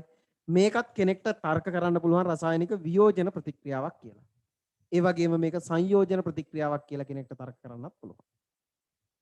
පැහැදිලිද කියන එක? මේ ප්‍රතික්‍රියා දෙකම ස්වභාවයේ සිද්ධ වෙන අපි මේ කතා කරන මොහොතේ ඇඟේ සිද්ධ වෙන ප්‍රතික්‍රියාවක්, කතා කරන මොහොතේ ශාකවල සිද්ධ වෙන ප්‍රතික්‍රියාවක්. හරි? ඔන්න ඒ දෙක තමයි මුලින්ම සර් අරන් පැහැදිලි කරේ නිකන් ඔයගොල්ලන්ට දැනගන්න. මේක තමයි පුතේ තියරිය. මේ අපි කොච්චර try කරුවත් අපි ඇත්තටම විවිධ දේවල් වල try කරනවනේ මොනවද? ලෝකයේ තුල අපි ඉපදිලා මැරිලා යනකම් මේ කාලය තුරාවට විවිධ දේවල් වල try කරනවා. ඉතින් මේ විවිධ කාලය තුල සිද්ධ වෙන මෙච්චරයි තේරුම් ගන්න ඕනේ. ඔයාලා මෙන්න මෙච්චරයි තේරුම් ගන්න ඕනේ. මොකද්ද? ශාක ආහාර නිෂ්පාදනය කරනවා. ඒ නිෂ්පාදනය කරනකොට ශක්තිය ගබඩා කර ගන්නවා. ගබඩා කරන්නේ කාගේ ශක්තියද? සූර්යාගේ ශක්තිය. ඔය සූර්යාගේ ශක්තියම නැවත වතාවක් ඇඟ ඇතුළට අරගෙන ආහාර විදියට අරගත්තට පස්සේ ඇඟ ඇතුළේදී ඒ සූර්යාගේ ශක්තිය ඇඟ ඇතුළට දීලා ඒ කාබන් ඩයොක්සයිඩ් සහ ජලය වෙන වෙනවා මේ. ජලය අරගන්නවා. කාබන් ඩයොක්සයිඩ් උත් අරගන්නවා. ඔය දෙන්න එකතු කරලා සූර්ය ශක්තිය ගබඩා කරනවා මෙයාගේ ඇතුලේ. ඊට පස්සේ ආයේ මෙයා වියෝජනය කරලා අරගත්ත කාබන් ඩයොක්සයිඩ් ජලය යාපහු දෙනවා. සරල දෙයක් නේ. ඔන්න ඕක තේරුම් ගත්තා නම් ලෝකයේ ප්‍රශ්න නැහැ. අපි විවිධ දේවල් කියනෝනේ. අරයා මැව්වා මෙයා මැව්වා කියනවා අර මේක කියනවා ආගම් ප්‍රශ්න හැමතැනම. හරි? ඔච්චරයි තියෙන්නේ. මේක ඉතින් එහාට ලොකු දේවල් පැහැදිලි කරන්න පුළුවන් දෙයක්. හරි? ඔන්න ඕක තේරුම් ගත්තා නම් අපි ඔය වැටමායිම් වලට රණ්ඩු වෙන්නේ නැහැ. එහා පැත්ත ගෙදර එක ගැහුවා අඩි භාගයක් වැට මෙහෙට. උගේ පවුලම මරලා දානවා. හරි? ඒ තත්ත්වයට අදපත් වෙලානේ නේ. නේද? ඉතින් අපි මේක දාලා යනවා කියන එක අවදාරි දවසක තේරුම් ගන්න ඕනේ. ඔන්න ඔය ගබඩා කරගත්ත සූර්ය ශක්තිය අවසානයේ ආයේ ප්‍රලෝටම දීලා ආයේ අපි යනවා. ඒ ගත්ත සූර්යාගෙන් මේ ශක්තිය ආයේ සූර්යයාටම දෙන්න. සූර්යයාට දෙන්නේ නැහැ. පෘථිවියට දෙනවා. දීලා යනවා. හරි. ඔය දේ තේරුම් ගත්තද මන් දන්නේ මන් නිකන් ඕක කිව්වේ. රයිට් ඔන්න ප්‍රතික්‍රියා වර්ග දෙක. දැන් අපි බලමු ටිකක් අපිට විභාගෙට එන්න පුළුවන් කියන ඒවා. දෙන්නම් කීපයක් මම මෙන්න මේ වගේ එකක් බලන්න කියන්නේ. මම කියනවා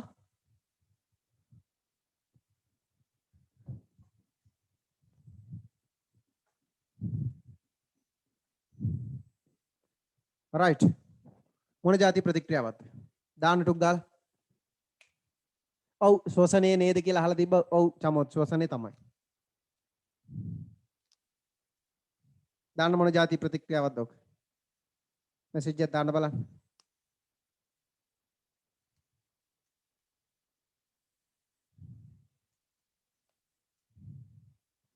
හොඳයි. එක්කෙනෙක් වැරදි එක්කෙනෙක් 4 කියලා දාලා තියෙනවා. ඔව් ඉඳුවරගේ හරි. දිල්ෂාන්ගෙත් හරි. මං හරි අය විතරක් කියන්නම් වැරදි අය කියන්නේ නැතුව. සදීෂගෙත් හරි. ආකාශ්ගෙත් හරි. සමෝද්ගෙත් හරි. වෙතුම්ගෙත් හරි. සෙව්මිනීගෙත් සෙව්මිනී වෙතු පොඩක් ආයෙ බලන්න.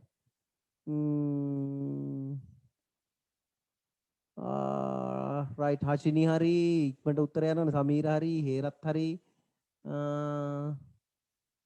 නෑ නෑ නෑ නෑ නෑ නෑ චංචලාගෙත් හරි දෙව්මිනීගෙත් හරි බලන්න try කරන්න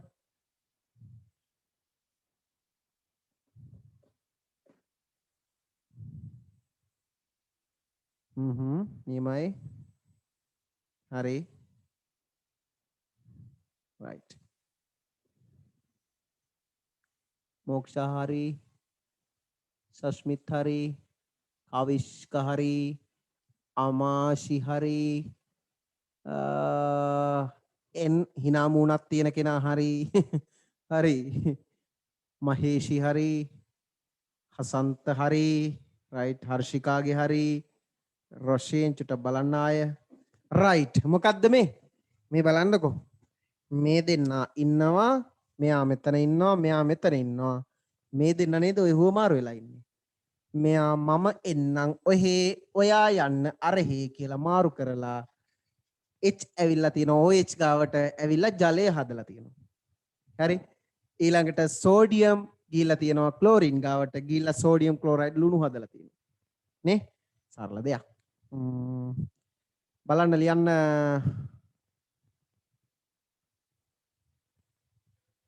හරි මෙයා කලියන්න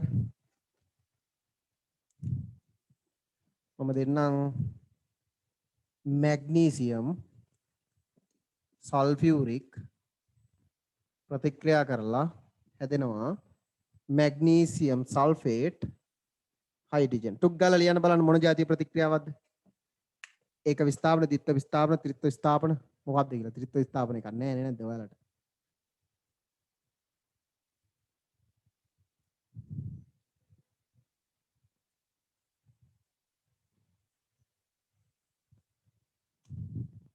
තව එකක් දෙන්න කැල්සියම් ක්ලෝරයිඩ් සෝඩියම් හරි ඔයාලා උත්තරේ දාන්න මම බලන්න එන්න නිකම් මේ තව ප්‍රතික්‍රියාවක් දෙන්නම් බලන්න මේකත් හරි සෝඩියම් කාබනේට් දෙන්න සෝඩියම් කාබනේට් රයිට් මේ දෙන්නගෙන් හැදෙන ප්‍රතිඵල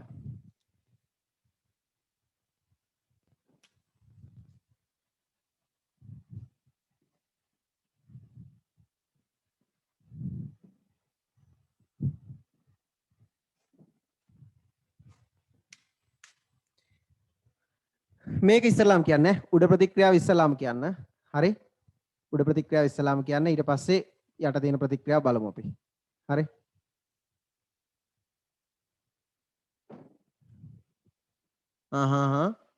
yes very good නියමයි ඒක විස්ථාපන ප්‍රතික්‍රියා මේ ටික මොනවද ඒක විස්ථාපන ප්‍රතික්‍රියා මේ ටිකම මේක ද්විත්ව විස්ථාපන ප්‍රතික්‍රියාවක් නේද මේ කැල්සියම් ඉන්න තැනට කවුද ඇවිල්ලා ඉන්නේ සෝඩියම් රිංගලා සෝඩියම් ඉන්න තැනට කවුද කියලා කැල්සියම් රිංගලා කැල්සියම් මෙතෙන්ට කියලා කැල්සියම් කාබනේට් වෙලා සෝඩියම් මෙතෙන්ට ඇවිල්ලා සෝඩියම් ක්ලෝරයිඩ් වෙලා නේ හරි ලේසි අමාරු නෑ හරි ඊළඟට මම දෙන්නම් මේක බලන්න මොන වර්ගයට අයිති කියලා බලන්න කියන්න දැන් පොතේ නම් ඇති මේවා මේ කැල්සියම් කාබනේට් එහෙම කියලා සිංහල නමක් ලියලා මම ඒවා දෙන්නේ හරි මම දෙන්නම් මෙහෙම සිල්වර් ඔක්සයිඩ් හරි හැදෙනවා සිල්වර් රිදී සහ ඔක්සිජන් බවට බලන්න මේ ප්‍රතික්‍රියාව කියන්න හොඳ ළමයි හොඳ ළමයි ඉන්න අපි වාගේ මෙහෙම දානවා මෙතෙන්ට දානවා හරි බලන්න කියන්න මොන જાතිය ප්‍රතික්‍රියාවක්ද ඕක කියලා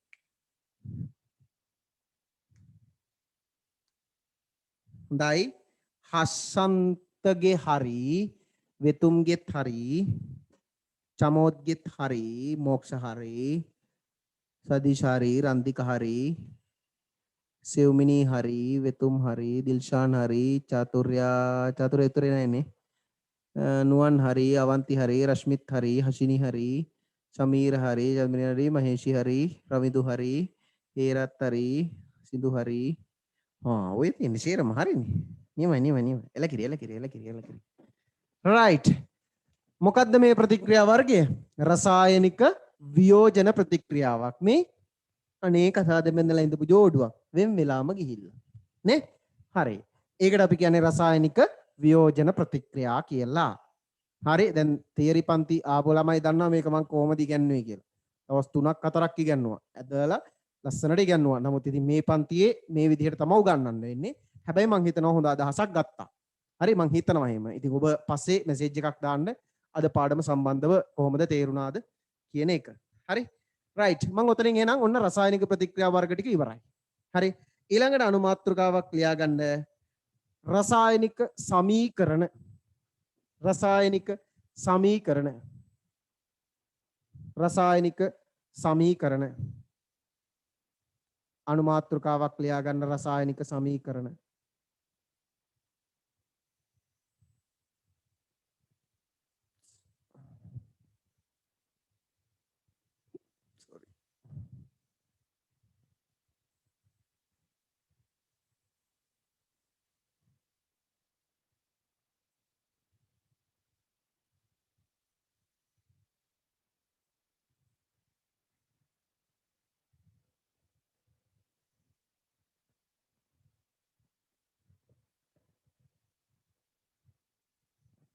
හරි. ආගන්නකො.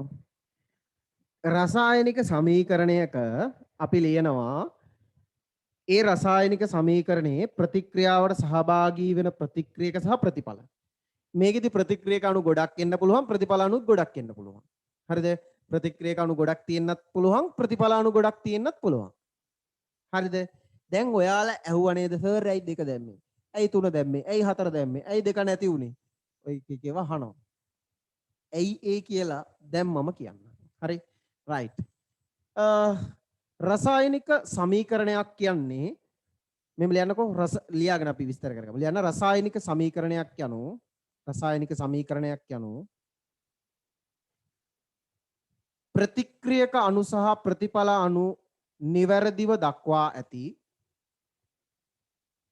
ප්‍රතික්‍රියක හා ප්‍රතිඵල අණු නිවැරදිව දක්වා ඇති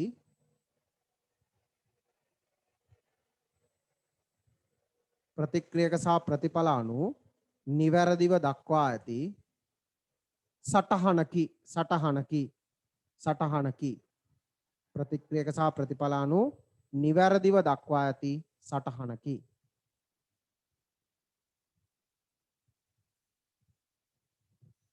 හරි. ලියාගන්න කෙටි අනුමාත්‍රකාවක් රසායනික ප්‍රතික්‍රියා තුලිත කිරීම. රසායනික ප්‍රතික්‍රියා තුලිත කිරීම.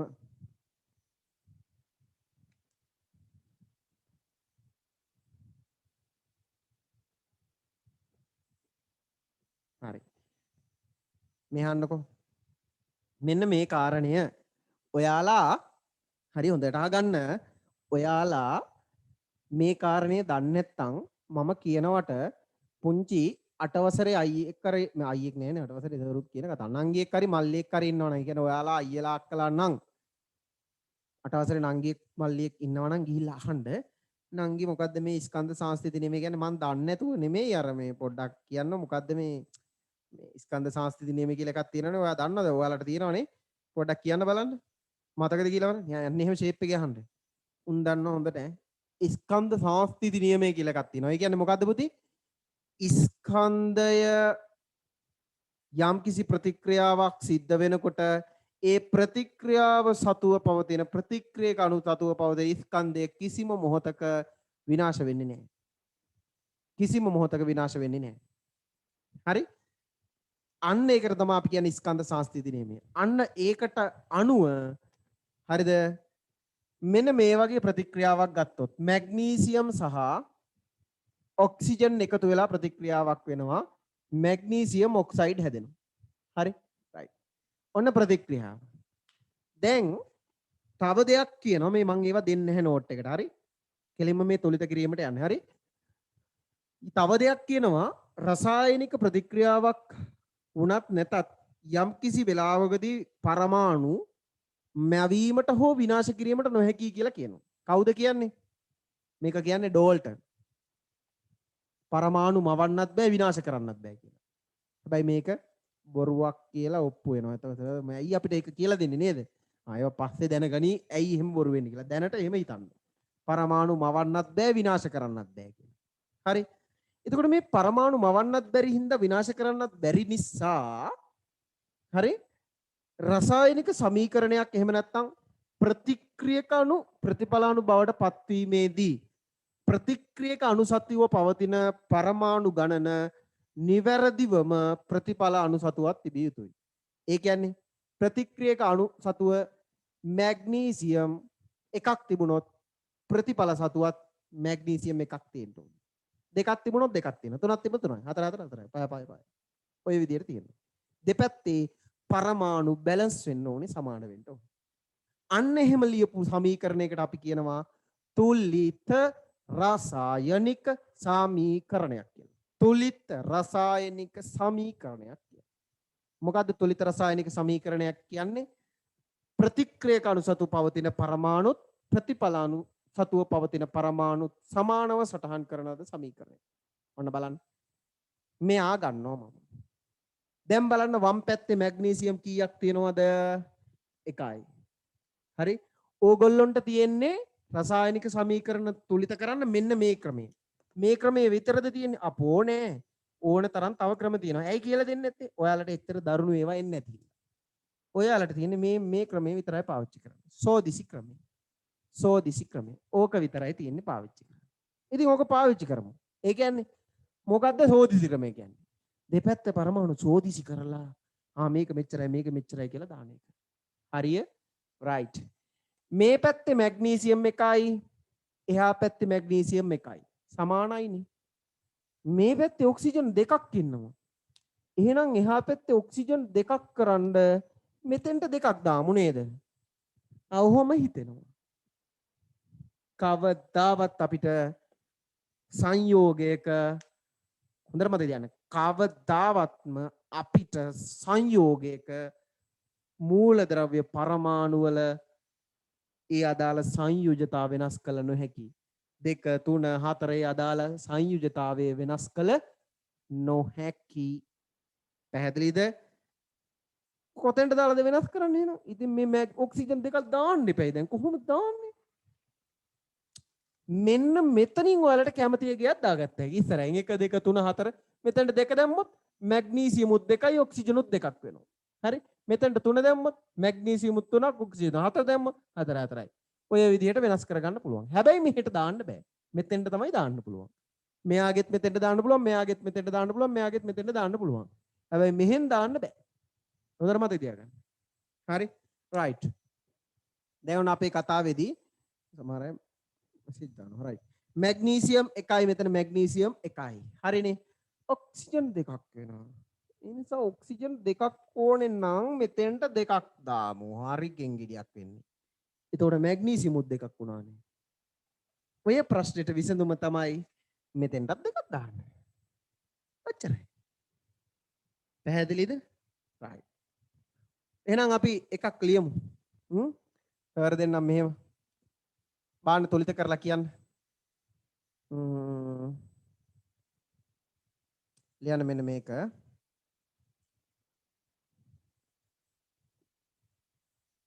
Fe2O3. Fe2O3. හරි? කාබන් මොනොක්සයිඩ් එක ප්‍රතික්‍රියා කරලා හදනවා යකඩ කාබන් ඩයොක්සයිඩ්. මම මේවට අක්ෂර දෙන්නම් මේ තැන් වලට එන ඒවා කියන්න. හරි? මෙතෙන්ට මම කියනවා A කියලා. A වලට එන්නේ මොකද්ද? 1ද 2ද 3ද 4ද කියලා දාන්න. B වලට එන්නේ මොකද්ද? C වලට එන්නේ මොකද්ද? D වලට එන්නේ. චුට්ටක් සංකීර්ණ එකක් දුන්නේ. බලන්න හොයලා කියන්න. A B C D වලට එන ඒවා කියන්න. හොයලා කියන්න.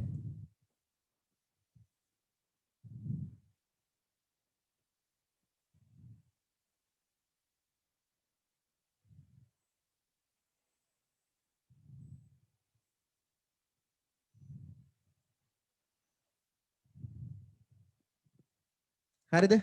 බලන්න හොයලා කියන්න ABCD. ABCD EFG බාන්න කියන්න.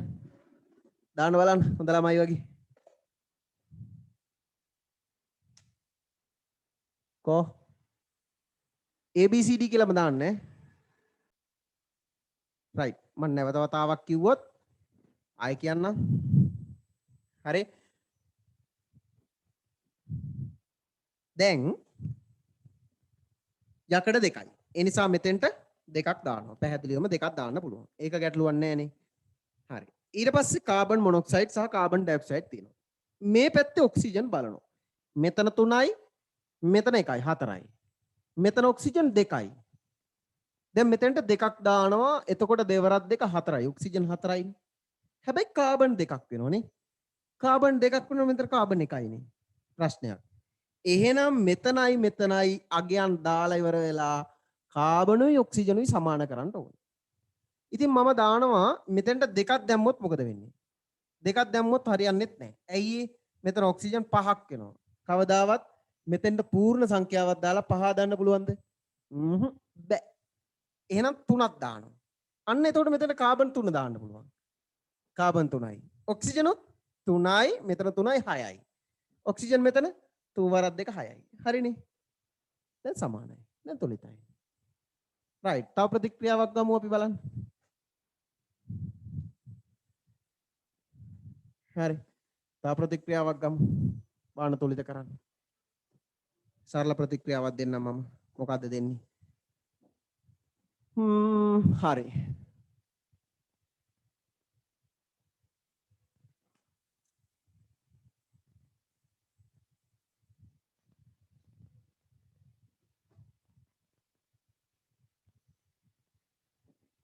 මේක බලන්න තුලිත කරන්න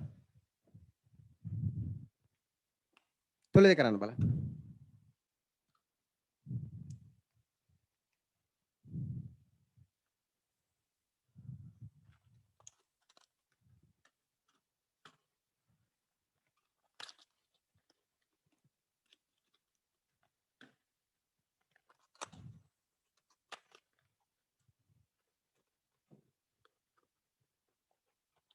තුලිත කරලා උත්තර දාන්න මම පෑනට තින්ත ටිකක් දාගන්නකම්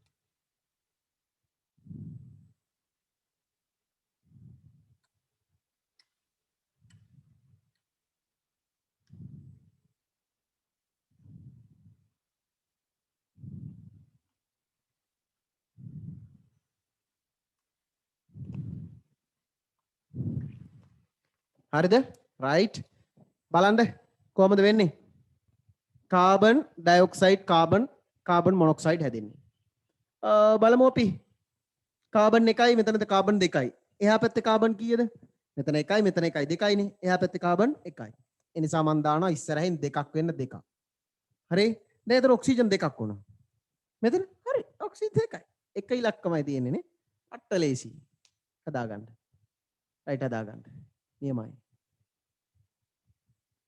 හරි රයිට් ඔන්න දැන් අවසාන වශයෙන් පුංචි ගණනය කිරීමකට යනවා හරි පුංචි ගණනය කිරීමකට යන්නේ කට්ටිය රයිට් අද දවසේ අවසාන කොටස විදියට ගාණක් හදන්න යන්නේ දැන් හොඳට අහගන්න රයිට් මේක මකනවා මම ගන්නම් මේක කැල්සියම් කාබනේට් ඒ කියන්නේ හුණු ගල් රත් කරපුවාම පුතේ හැදෙනවා හුණු ගල් රත් කරපුවාම හැදෙනවා අලු හුණු කැල්සියම් ඔක්සයිඩුයි කාබන් ඩයොක්සයිඩ් වායුවයි ඕන්න ඔය ප්‍රතික්‍රියාව ගන්නවා මම හරි වායුවක් ඕනේ නැගිමුකෝ රයිට් හරි අපිට පුළුවන් පුතේ මේ දහණය වන කැල්සියම් කාබනේට් ස්කන්ධය අණුව තීරණය කරන්න කැල්සියම් ඔක්සයිඩ් කොච්චරක් හැදෙනවද කියලා උදාහරණයකට කැල්සියම් කාබනේට් ග්‍රෑම් 20ක් පිච්චුවොත් ග්‍රෑම් 20ක් පිච්චුවොත් හැදෙන කැල්සියම් ඔක්සයිඩ් ස්කන්ධය හොයන්න පුළුවන්. ඒ කියන්නේ මේ ප්‍රැක්ටිකල් එක කරලා හැදෙන කැල්සියම් ඔක්සයිඩ් තියෙන්නේ ඒ ස්කන්ධය හොයන්න පුළුවන්. කාබන් ඩයොක්සයිඩ් වායුවේ ස්කන්ධයත් හොයන්න පුළුවන්. පට්ටනේ මරු ක්‍රමයක් ඈ. අන්න අහගන්න හොඳට. හොඳට අහගන්න. හරි? අයි අපිට කල්දින් හොයන්න පුළුවන්. හුණු ගල් දහනය කරලා කැල්සියම් ඔක්සයිඩ් කොච්චරක් හැදෙනවද කියලා. කාබන් ඩයොක්සයිඩ් වායුව කොච්චරක් පිට වෙනවද කියලා. මේක මරු. ඇයි? කර්මාන්ත ශාලාවක් පටන් ගන්න කලින් ප්‍රතික්‍රියාව ලියලා බලනවා. මේ කර්මාන්ත ශාලාවෙන් පරිසරයට කොච්චර කාබන් ඩයොක්සයිඩ් විමෝචනය වෙන්න පුළුවන්ද? එහෙනම් හානියවම කරගන්න මොකද්ද කරන්න පුළුවන්? තියා ගන්න පුළුවන්. මරු. ඔන්න දැන් ඒක ඔයාලා දැනගන්න යන්නේ. හරි? රයිට්. මේකෙදි කරන්නේ මෙන්න මේ වගේ වැඩක්. හරි? දැන් අපි හිතමුකෝ මම පොඩ ඉන්න ගාන හදා ගන්නකම් 40යි 48යි right අපි හිතමුකෝ ග්‍රෑම් 200ක් ග්‍රෑම් 200ක් කැල්සියම් කාබනේට් දහනය කරනවා. දහනය කරලා අහනවා හැදෙන කැල්සියම් ඔක්සයිඩ් ස්කන්ධයයි කාබන් ඩයොක්සයිඩ් ස්කන්ධයයි අහන්නේ. ඔය ස්කන්ධ දෙක අහන්නේ. right. ඔන්න ගාන හදන විදිහ. right. ලියා ගන්නකෝ ගානක්. මෙන්න මෙහෙම ලියන්න. මේ ප්‍රතික්‍රියාව ලියලා ඉන්නකෝ. ප්‍රතික්‍රියාව ලියන්නකෝ. ඉක්මනින් ලියා ගන්න. ඉක්මනින් ලියන්න.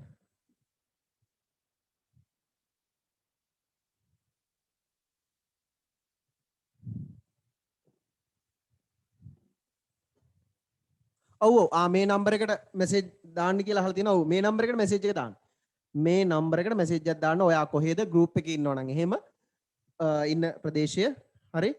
ඒ වගේම පන්තිය පිළිබඳව ඔයගොල්ලෝ දරන අදහස් පිළිබඳව මැසේජ් එක දාන්න. හරි. නියමයි.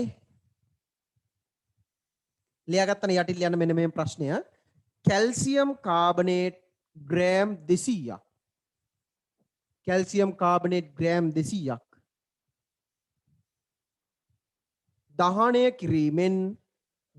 කිරීමෙන් කැල්සියම් කාබනේට් ග්‍රෑම් 200ක් දහනය කිරීමෙන් සෑදෙන කැල්සියම් ඔක්සයිඩ් සහ කාබන් ඩයොක්සයිඩ් ස්කන්ධ සෑදෙන කැල්සියම් ඔක්සයිඩ් සහ කාබන් ඩයොක්සයිඩ් ස්කන්ධය වෙන වෙනම ගණනය කරන්න. සෑදෙන කැල්සියම් ඔක්සයිඩ් සහ කාබන් ඩයොක්සයිඩ් ස්කන්ධය වෙන වෙනම ගණනය කරන්න.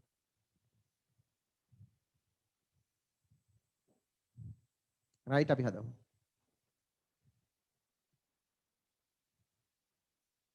හරි මේකට මාතෘකාවක් නැද්ද කියලා නේද අහන්නේ? හරි රසායනික සමීකරණ යටතේම තමයි මේකත් අපි කතා කරන්නේ. හරි? රයිට්. වෙන වෙනම ගණනය කරන්න. හරි? මේක රසායනික සමීකරණ යටතේමයි කතා කරන්නේ. ඔන්න අහගන්න. මේ වගේ ගාණක් හදනකොට මේක දීර්ඝ වශයෙන් ඔයාලට කරන්න නැහැ. ඒ නිසා මම ලොකුවට කතා කරන්න යන්නේ.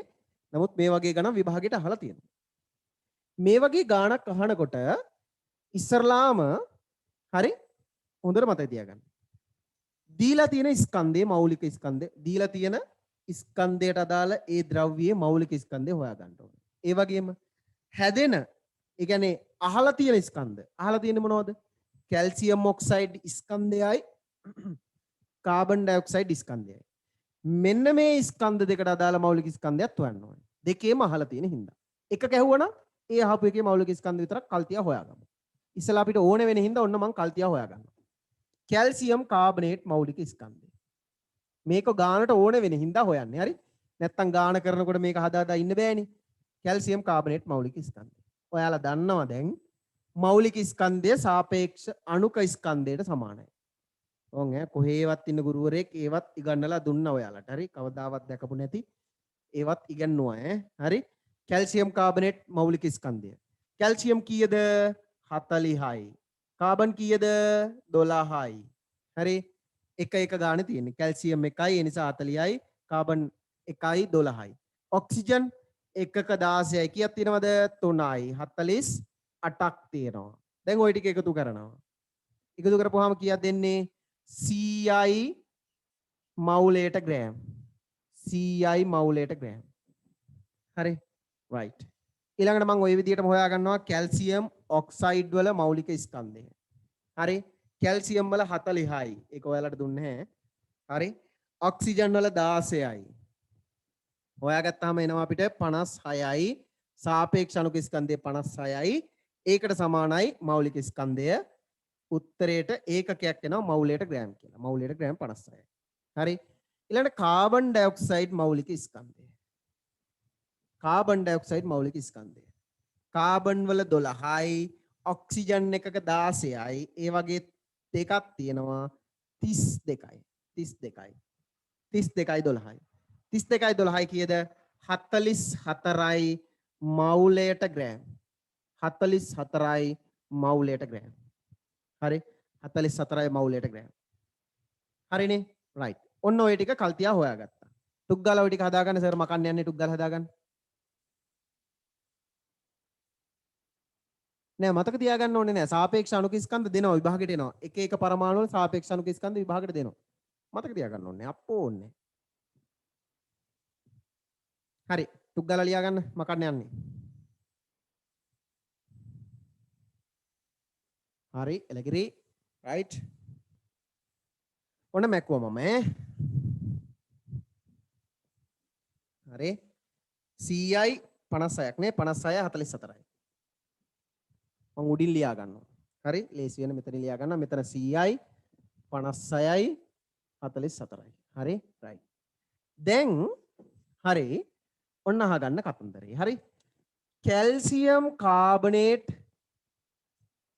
දීලා තියෙන ස්කන්ධයේ මවුල ගාන ඉස්සරලාම හොයා ගන්න ඕනේ හරි දීලා තියෙන ග්‍රෑම් 200 නේ එහෙනම් ග්‍රෑම් කැල්සියම් එහෙම කැල්සියම් කාබනේට් ග්‍රෑම් 200ක ඇති මවුල ගාන ඉස්සලාම හොයනවා ඕක මවුල ගණන කෙටියෙන් ලිව්වේ මා ගණන මවුල ගණන මොකද කරන්නේ මවුල ගාන හොයන්න කරන්නේ ස්කන්ධයේ මෞලික ස්කන්ධයෙන් බෙදනවානේ මේකනේ සූත්‍රය මවුල ගාන සමානයි ස්කන්ධයේ බෙදීම මෞලික ස්කන්ධය ඕකනේ නේ හරි රයිට් කැල්සියම් කාබනේට් ග්‍රෑම් 200ක ඇති මවුල ගාන හොයන්න එහෙනම් ග්‍රෑම් 200 බෙදනවා මෞලික ස්කන්ධය කීයද පුතේ මෞලික ස්කන්ධය මේකට ඕන වෙන සූත්‍ර මේ දෙක මවුල ගාන සමානයි ස්කන්ධය බෙදීම මෞලික ස්කන්ධය එකක් හරි දෙක ඕකම ස්කන්ධය තනි කරගත්තාම ස්කන්ධය උක්ත කරගත්තාම ස්කන්ධය සමානයි කැපිටල් M මෙහෙට යනවා මෙන්න මේ සූත්‍ර දෙක ස්කන්ධය සමානයි මවුල ගාන වැඩි කිරීම මෞලික ස්කන්ධය ඔය දෙක තමයි ඔකට ඕන වෙන්නේ හරි රයිට් දැන් මවුල ගාන හොයමු ග්‍රෑම් 200 බෙදෙනවා කැල්සියම් කාබනේට් වල මෞලික ස්කන්ධය 100යි 100ෙන් බෙදෙනවා 100යි මවුලයට ග්‍රෑම් බෙදෙනාම උත්තරේ කීයක්ද එක මවුලයි අන්න එක මවුලයක් ආවා රයිට් දැන් අපි හොයමු ඉස්සරලාම සෑදෙන කැල්සියම් ඔක්සයිඩ් ස්කන්ධය කැල්සියම් ඔක්සයිඩ් ස්කන්ධය හොයන්න යන්නේ හරිම ලේසි දෙයක් තියෙනවා මෙන්න බලන්න අනුපාතය ලියන්න හැදෙන අනුපාතය අණු සහ මවුල අනුපාත ඔන්න හොඳට අහගන්න මේ කාරණේ කැල්සියම් කාබනේට් ඉස්සරහ තියෙන එකයි මෙතන බැරි වෙලාවත් ඔව් එකයි තියෙන්නේ කියනකො දැන් මෙතන තියෙන එකයි මෙතනක් තියෙන්නේ ඉස්සරහ එකනේ එහෙනම් මේවා එකකින් මේවා එකයි හැදෙන්නේ මේවා එකකින් මේවා එකයි බැරිලා මෙතන දෙකක් තිබ්බනම් මේවා එකකින් එහෙනම් මේවා දෙකක් හැදෙනවා දැන් වාසනාවට තියෙන්නේ එකයි එහෙනම් මේවා එකකින් මේවා එකයි හැදෙන්නේ ඔන්න අනුපාතය එකකින් එකයි පැහැදිලිද කැල්සියම් කාබනේට් එකකින් කැල්සියම් ඔක්සයිඩ් එකයි හැදෙන්නේ එහෙනම් ප්‍රතික්‍රියා මෙතන එකයි නෙමෙයි මෙතන දෙකයි දෙකයි හරි එහෙනම් ප්‍රතික්‍රියා කරන සත්‍ය කැල්සියම් කාබනේට් මවුල ගාන කීයද එහෙනම් කැල්සියම් කාබනේට් මවුල දෙකක් ප්‍රතික්‍රියා කරපුවාම හැදෙනවා කැල්සියම් ඔක්සයිඩුත් ඒ ගානම හැදෙනවා ඇයි එකට එකනේ අනුපාතය එහෙනම් දෙකට දෙකක් තුනට තුනක් පහට පහක් හයට හයක් විතර විතර කොහොම තමයි හැදෙන්නේ ඔන්න සෑදෙන කැල්සියම් ඔක්සයිඩ් මවුල ගාන දෙකයි දැන් අපි හොයන්න ඕනේ සෑදෙන කැල්සියම් ඔක්සයිඩ් ස්කන්ධය හොයනවා සෑදෙන කැල්සියම් ඔක්සයිඩ් ස්කන්ධය දැන් මවුල ගාන දන්න ඕනේ හරි මෙන්න බලන්න මවුල ගානක් ස්කන්ධයක් බවට පෙරලන විදිය මේ ස්කන්ධය සමානයි මවුල ගාන වැඩි කිරීම මෞලික ස්කන්ධය එහෙනම් කැල්සියම් ඔක්සයිඩ් ස්කන්ධය හරි සෑදෙන කැල්සියම් ඔක්සයිඩ් ස්කන්ධය බලන්න මවුල දෙකක්නේ කැල්සියම් ඔක්සයිඩ් හැදෙන්නේ එහෙනම් මවුල දෙක වැඩි කරනවා එයාගේ මෞලික ස්කන්ධය කැල්සියම් ඔක්සයිඩ් 50යි 56යි මවුලයට ග්‍රෑම් උත්තරය එනවා දෙකෙන් වැඩි කරපුවාම 112ක් ග්‍රෑම් 112ක් ග්‍රෑම් හැදෙනවා තේරුණේ දැන් තමයිනේ ඔන්න ලියා ගන්න හැදෙන විදිය. හරි ලේසි. මොකද්ද? මෙයාගේ මවුල ගාන හොයාගත්තා. අනුපාතයට අනුව හැදෙන මවුල ගාන හෙව්වා. ඒ මවුල ගාන ස්කන්ධයට පෙරළුවා. පියවර 3යි. මෙයාගේ මවුල ගාන හොයාගත්තා. අනුපාතයට අනුව හැදෙන මවුල ගාන හෙව්වා. ඒ මවුල ගාන පෙරළුවා ස්කන්ධයට. එච්චරයි. හදා ගන්න ඕක.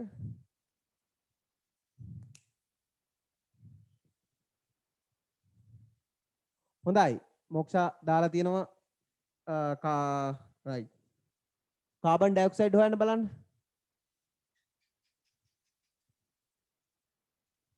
කාබන් ඩයොක්සයිඩ් එහෙනම් දැන් අපි දන්නවා කැල්සියම් ඔක්සයිඩ් කීයද? හැදෙනවා 112ක්.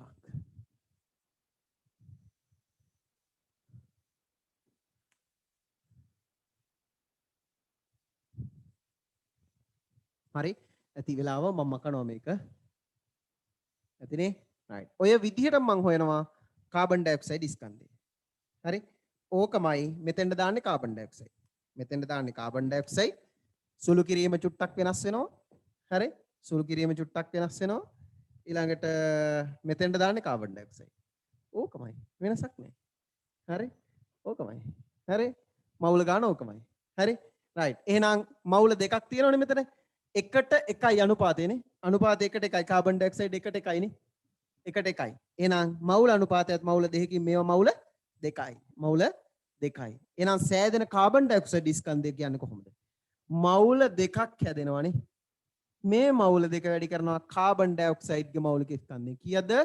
44ක් මවුලයට ග්‍රෑම්. 44ක් මවුලයට ග්‍රෑම්. වැඩි කරපුවම කීයක් දෙන්නේ? 88යි ග්‍රෑම්. 88යි ග්‍රෑම්. ඔච්චරයි. 88යි ග්‍රෑම්. ෆිනිෂ්. ඔච්චරටම ඔච්චරයි. හොඳයි. උත්තර දාලා තියෙනවා.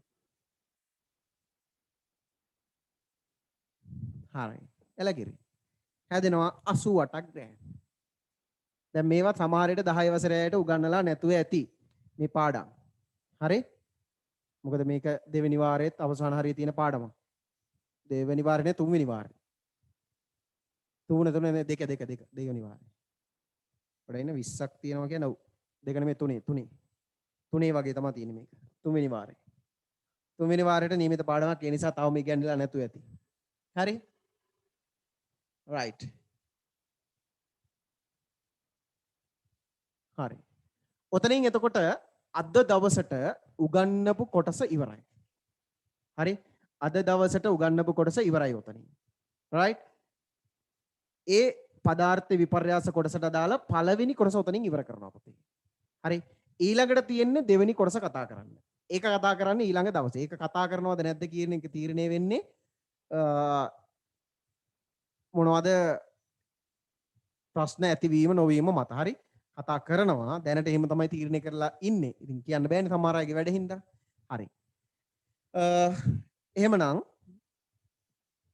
මම අද දවසට පන්තිය නවත්තනවා. ඉතින් අර මං කියපු ඉස්සලා කිව්වා වගේ විවිධ ප්‍රදේශවල අය ඇති. ඒ ප්‍රදේශවල අය මැසේජ් එකක් දාන්න මේ නම්බර් එකට ඒ කියපු කාරණාත් එක්ක මේ නම්බර් එකට මැසේජ් එකක් දාන්න.